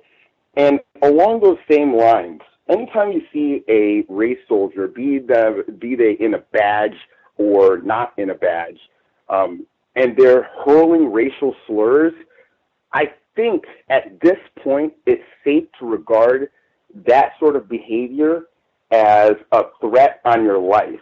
Because in Florida, there was recently a case where a race soldier was apparently accosting several patrons at a local business, and he walked up to a car that contained a black woman, and he started to verbally assault this person, and then her boyfriend approached him and then gave him a hard shove in order to defend this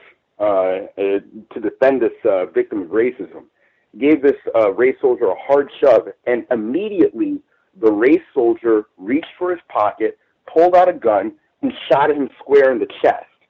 And the local sheriff's department is refusing to prosecute this as a crime, saying that this was covered under Stand Your Ground. So I just say that to victims who are empowered enough to defend their own lives from race soldiers, if you are defending your life, please do so until the person who's attacking you is completely immobilized, cannot produce any weapons to go ahead and shoot you later, and is in a state where you are the person who is the one making the report about what occurred. Because I guarantee that the person who was shot in his chest, I guarantee that he would rather be alive, and I guarantee that if he knew that this race soldier were armed, he would have defended himself even harder and even in a more complete fashion. So don't let these people still stand after that they've attacked you. And also, anytime that they are running around and using racial slurs in public, assume they're armed and assume that you have to defend yourself. So I'll go ahead and mute my line at this point in time. Be well. Thank you. Much obliged, Mr. Steele. Other folks that we've not heard from at all, if you have a hand up, proceed.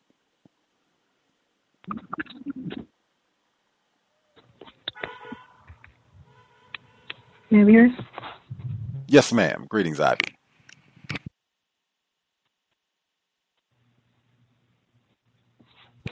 I can't hear anything. We can hear you. Can you hear? We can hear you. Can you hear us? I can now. Can you still hear me? Yes, ma'am. We can hear you. Okay, great. That kind of threw me off a little bit to, okay, I'm back to my notes. Greetings, Gus, and greetings to all the callers on the line. Just like you, Gus, I don't know of many black people who have overdosed. Thank you, Red, for your commentary on the opioid epidemics with them blaming Spanish-speaking non-white people. I just thought that was incredible information. I didn't know that. As far as so-called black people on social media saying that, I believe it was an officer or whoever the black person was who was murdered by a race soldier, saying that they deserved it and they should have complied. I will caution anybody to when they see people on social media sounding like white people, assuming that they're black people or that they're non-white people, because they could be white people impersonating us. They do that a lot. So a lot of times when I was listening to the comments that these black people supposedly said, it just sounded like white people to me. And usually that's very unusual. Usually I hear, black people saying, all this stuff about, compliance. That doesn't mean that, you should murder people and things of that nature. So if they're talking like white people, they probably are white people. Not that some non-white people aren't so confused that they, don't have, racist talking points. I mean, and by that I mean talking points that they get from races. But that's just very unusual. And I just would, really assume that they're probably white. I had a question for everyone on the line, including Gus, which is, and I don't say this to disparage non-white people who are not black. I'm just asking this question because I'm just, wondering, which is, how realistic is it? Do people on the line, including Gus, think it is that we're going to solve the problem of white supremacy with other non-white people versus it just being black people? Or how realistic is it that, just black people are able to solve this problem ourselves? So I'm trying to think if I need to clarify any more. I just know that, there's definitely a lot of anti-blackness everywhere, with black people, with other non-white people, all of that. And we've talked about, it's been talked about on this program that, the white people, they can kill all the black people, but I don't know if they can, I doubt very seriously they can kill 90% of the globe. However, given all the anti-blackness, where you're going to have, most of your chance just dealing with, the people who are the most victimized, which are black people, or, trying to recruit everyone. And so just to sum up, I guess my question is, what's more realistic, and can black people, if need be, solve this problem on our own? And I think that was all I had. Oh, the last thing I wanted to say is to the firefighter, I'm sorry about your accidents, and I wish you the best with that. And I'm sorry about that player also who passed away. And I just hope that everyone ends up, being as well as they possibly can through that difficult time as well. I'll mute my line. Thanks, everyone. Thanks, Gus. Indeed. Other folks that we've not heard from at all, if you have a hand up, commentary to share, proceed. Yes, sir. Can I be heard? M. Handisi, yes, sir. Yes, sir. Greetings to you, the host, callers, and listeners.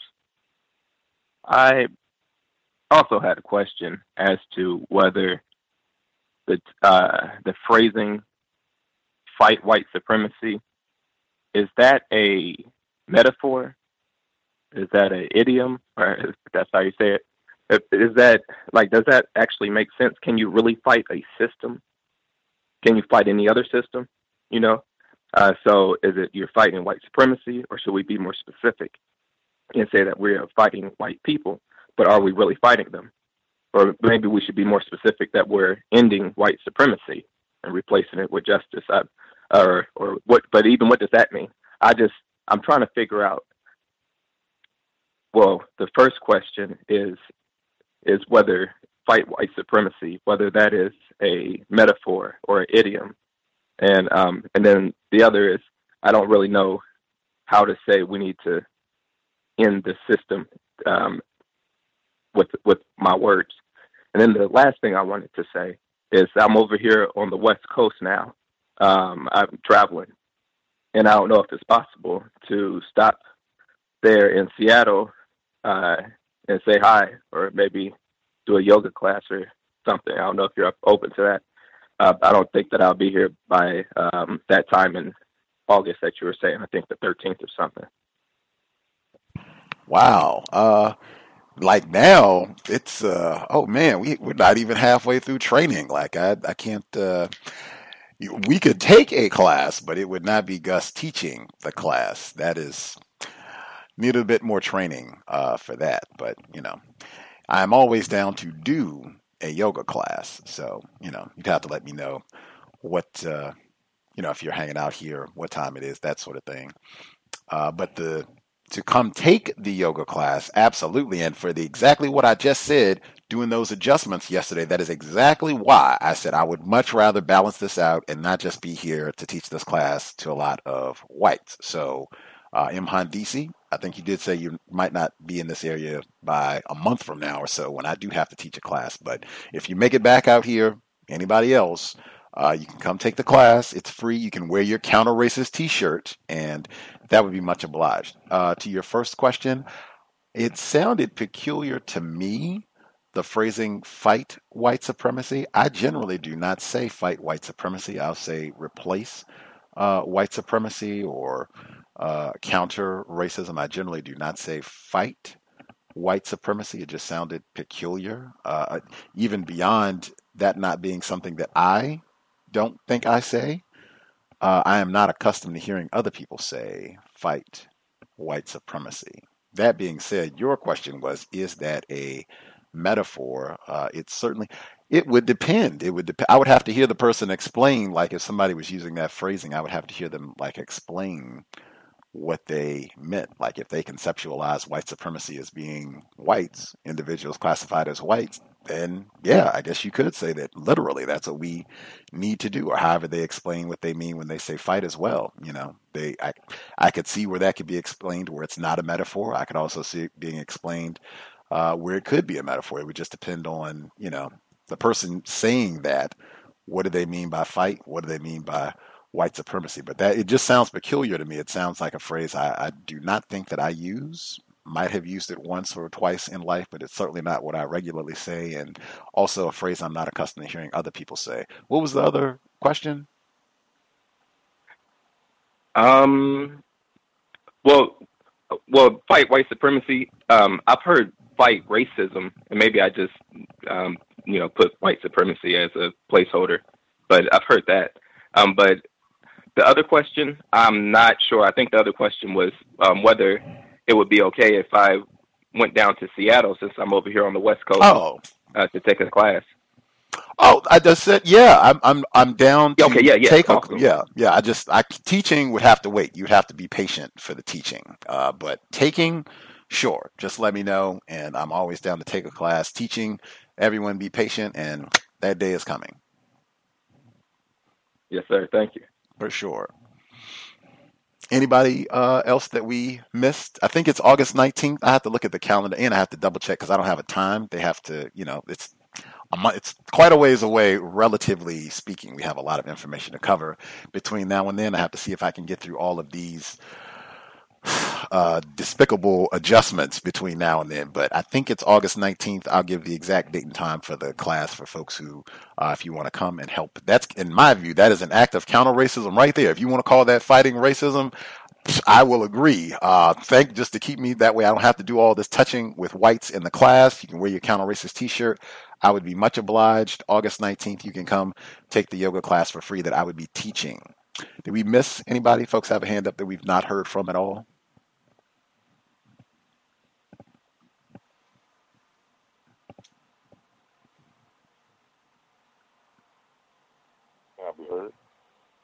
Yes, sir. Our caller in Florida. Yes, sir. Thank you very much, sir. Greetings to Gus, the host, the listeners, and callers. I wanted to start out with, I think I heard the Super Mario theme, and that segment where I think they were having some kind of like event or a convention, and I believe one of the commentators mentioned that it was a game that they were testing, where I guess you get to play as someone who is, I don't know, like, did you hear that? I think it was you get to play as someone who's a homosexual or anti-sexual. Oh, yes, I did. The acute listeners, I inserted the sound effects from Do the Right Thing, the scene, what they call the gentrification scene. You can put that in quotes, where the group says, I put that sound effect in for that reason specifically, that is the game that we get that's supposed to be about social justice and fighting racism, where you get to role play a queer person and impress your presumably queer partner. Yeah, because I had caught on to that as well. I had noticed that, especially where I think they were having the popular Comic-Con event around this point in time in the year. And I know for this event, I guess it's supposed to be for mostly non-white people. So that's interesting that they are trying to push content like that in a video game. And images are very important when it comes to that. And comics, literature, graphic novels, very important. And as far as there was a local event that occurred, there's a black female who was sitting in a school board meeting, like they have like the elections coming up. So it was a debate on the who's going to be running for school board, okay? And it was a non-white female, and she had an accent. So the black female was sitting in the audience, and the suspected racist white man, his daughter and his wife, two white women now, they were making comments about, does this lady need to be, picked up and deported? And she's like a candidate for the school board. So she had basically just told them, or just asked or requested of them, could they give her the same courtesy and, I guess, respect. That's the word she used, because she posted it online. And the white lady, started putting her finger in her face, and the black female says, I'm not a child, so don't put your finger in my face. And she got up and walked away, and she came back and sat in another seat. And the white woman was basically saying, oh, you and your people did a good job not doing something tonight. So practicing racism. And she said something about, I'm tired of all of these, GD people, that profane language, GD. And she was posting about this, and the guy, I think his name's Gunnar Paulson, interesting first name, Gunnar. So he hadn't really, he never really gave any kind of response to the black female and how she was treated, because she definitely tried to remove herself from the intense situation. And it was, once again, definitely practicing racism, but it didn't seem like no one wanted to really, I guess, intervene. So it was one of those kind of events. And as far as the question that was raised by, I think that was Ivy, I guess when it comes to black people, I would say in terms of solving the problem or coming up with the means of solving the problem, it's definitely going to have to be to where we are going to have to interact in a more constructive manner with each other and we have a lot of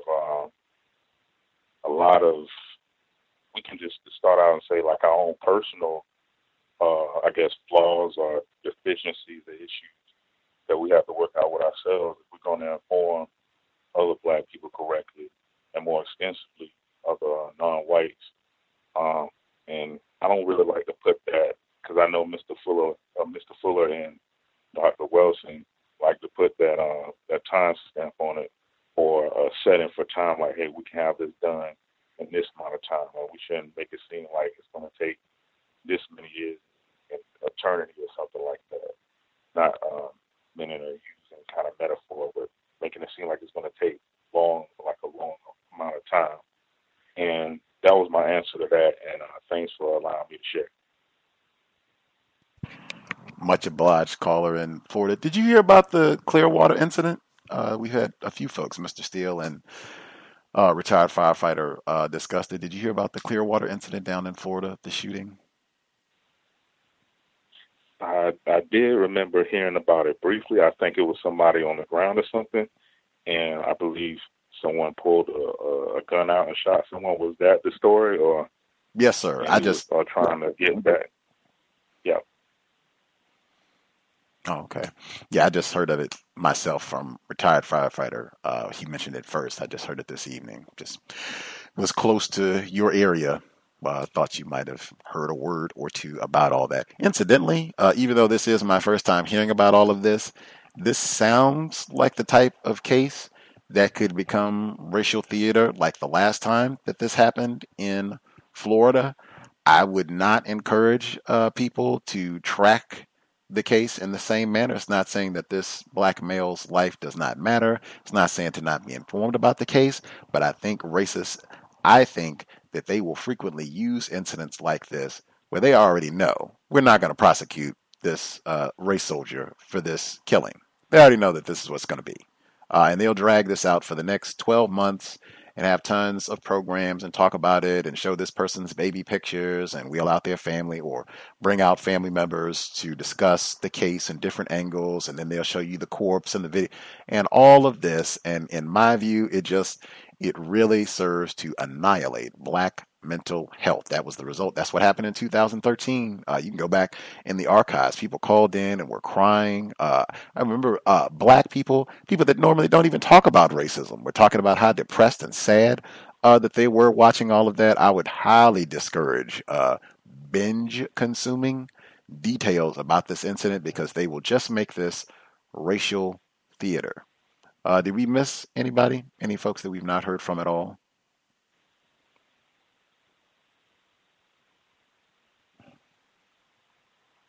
Did we get everybody? Grand. I'll give a look through the switchboard to make sure I did not make an error and overlook a hand. I can also answer. I think I can at least do two things. The question about that Ivy presented about are Blacks going to be able to solve this problem themselves, or non-white people? Is it realistic to expect assistance from non-white, non-Black people?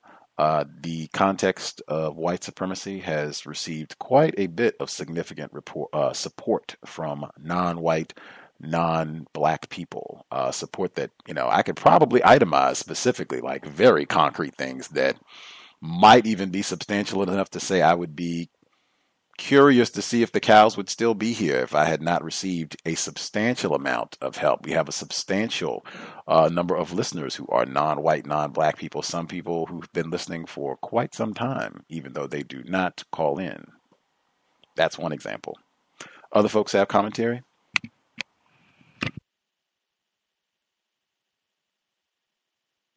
Can I be heard?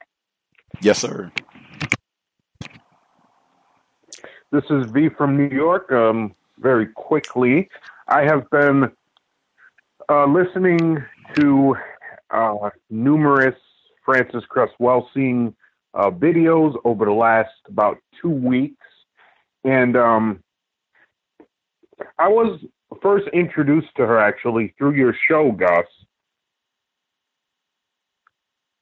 And I didn't realize the depth of wisdom that she had until I actually purchased her book. And then a couple of years later, started listening to some of her lectures. And it is absolutely fascinating and a tragedy truthfully, in the way that I view how she was taken out, which may be a metaphor, but how she was relieved of her duties in the academic world, even though she continued to do the work that she was doing. And for anybody who is encountering people who are becoming less confused about racism, I mean, many of us, I think, are encountering those people and want a way of introducing some of these concepts in a less than intimidating way, I would definitely suggest videos from YouTube from Frances Cress Welsing, especially the earlier ones, when I feel there was her clarity. I mean, her clarity never waned, but the clarity and the energy that was evident in those videos, excuse me, really is moving. So that's all I'd like to say. Everybody have a good night. Much obliged, V. The caller at 4753, did you have commentary? 4753. Can I be heard? Greetings, Rob in Wisconsin. Greetings. Very quickly, I didn't call in late. I had my hand up, but I didn't get it up right away. My fault. Oh, no problem. No apologies. So I'm reminded of the clip of Neely Fuller. I think it's labeled "How to Tell a Racist," and he says that if he could create a flag, it would be made out of transparent material with the question mark on it. And that is the way that I'm feeling right now. I'm just questioning everything. In fact, I'm really questioning what being classified as black means. My grandfather was born in 1929, and I just came across information today that his grandparents were Cherokee Indian. And with my grandfather being born in the early 1900s, just leaving me with a lot of thoughts. And thank you for taking my call. I don't know what this has to do with what you're pondering, what you're thinking about, but I believe you all can make sure I'm not giving out faulty information. I believe 1929, that might be the same year Dr. King and Mr. Fuller were born. I don't know. Folks can just check to make sure that that's accurate. What is the nature, I guess, of your question? Why did getting this information make you question what it means to be classified as black? This can't be the first time that you've heard of someone being classified as black having what they say an ancestor who is so-called Native American. No, it's not the first time that I've heard that, but from what I've been taught, and basically from what I've been taught and what I've been told, my roots are and my ancestors are from Africa, and I'm questioning if that's in fact true at this point. Right on. That, I believe, is for sure a metaphor. Roots, Africa. I think that's definitely metaphor. I think this might be a good time for a reminder, since Mr. Fuller's name has been invoked so much. One of the concepts that I think is most important, which is not popular or well received at all, that I think does get to some of what Rob in Wisconsin was discussing. There is one race, the white race. All the rest of it, nonsense that they have made up to support the system of white supremacy. I know it is very popular to think there is a black race. I say No. System of white supremacy, the only reason for belonging to a race is to practice racism, and there's only one group that has done so successfully. Racist man, racist woman, racist child, collectively whites. No one else has a race, belongs to a race. I think that's why we end up with so much confusion around these concepts, but I could be in error. With that, we did our 3 hours. Much obliged to all of the folks who dialed in. I feel like I should say it twice. Sobriety would be best under conditions of white supremacy. When I heard that report about the black male going to a bar, I'm not blaming him at all. Just, there are so many incidents that I've heard. Black person in a bar. I was thinking the black females. They were in a bar and some whites accused them of being prostitutes. That was one that got a lot of attention recently. There was the report, I think, overseas, black student. He was in Greece, I believe. He went to a bar and he ended up being killed. That one got a lot of attention recently. We had the different incident. Black male football player, I believe, in one of the big schools, major bowl game, I think at University of Oklahoma, was on their football team, was at a bar, had some sort of kerfuffle with a white woman, suspected racist, and got in all this trouble, almost had his whole career ruined as a young person. Sobriety would be best under conditions of white supremacy. If we are in a system of white supremacy, if you see black people being shot down outside of Walmart, oh man, at a bar where race soldiers are intoxicated and maybe armed, oh man, you're asking for trouble. It's an environment with a lot of hazards. It would be best to avoid these types of places in a system of white terrorism. Thanks for everyone tuning in. The iTunes archives are up to date. Hopefully I'll be able to upload this broadcast promptly within minutes. And then all of the recent broadcasts will be available. iTunes, Black Talk Radio Network, SoundCloud, YouTube. Thanks again to Mr. Fox. We will be back. Check Black Talk Radio Network and the Facebook page for the upcoming broadcasts. I hope it has been a constructive investment of your Saturday evening. If you are going to be out and about, remain codified. Retired firefighter, great illustration right there. Now think about that situation. He gets rear-ended, as they say, by a race soldier if he's under the influence. Now you got to explain all this or try to think in a cogent manner to make a phone call to enforcement officials, see how that goes. They might have even, did they give you a breathalyzer or anything? Did they give a breathalyzer on the scene, retired firefighter? Any sort of sobriety checks if he's still with us? No. Okay. No sobriety checks. But just imagine, that's the sort of thing to keep in mind in a system of racism, white supremacy. Be codified at all times. It would be grand if we could just be frolicking and having fun. That is not the planet as it exists today.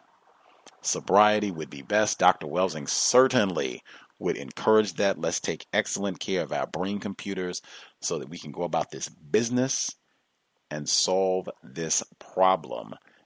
Connected, the way that I typically say it, in addition to sobriety, let's buckle up each and every time we are in a vehicle. Were you buckled up in the vehicle, you and your offspring, retired firefighter?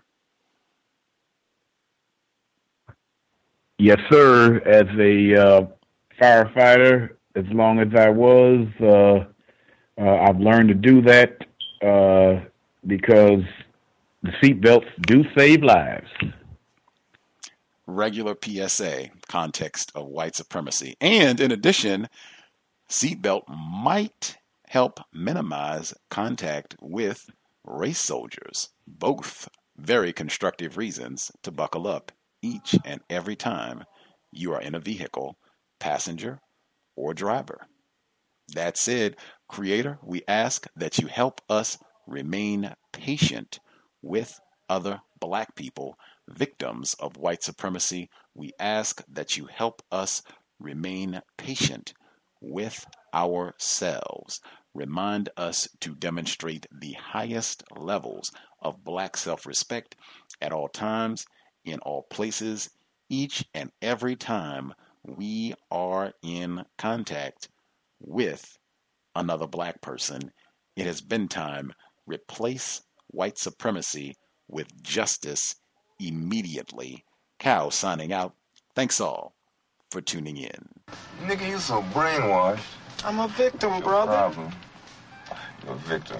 I'm a victim of 400 years of conditioning. Shut up. The man has programmed my conditioning. Mm-hmm. Even my conditioning has been conditioned.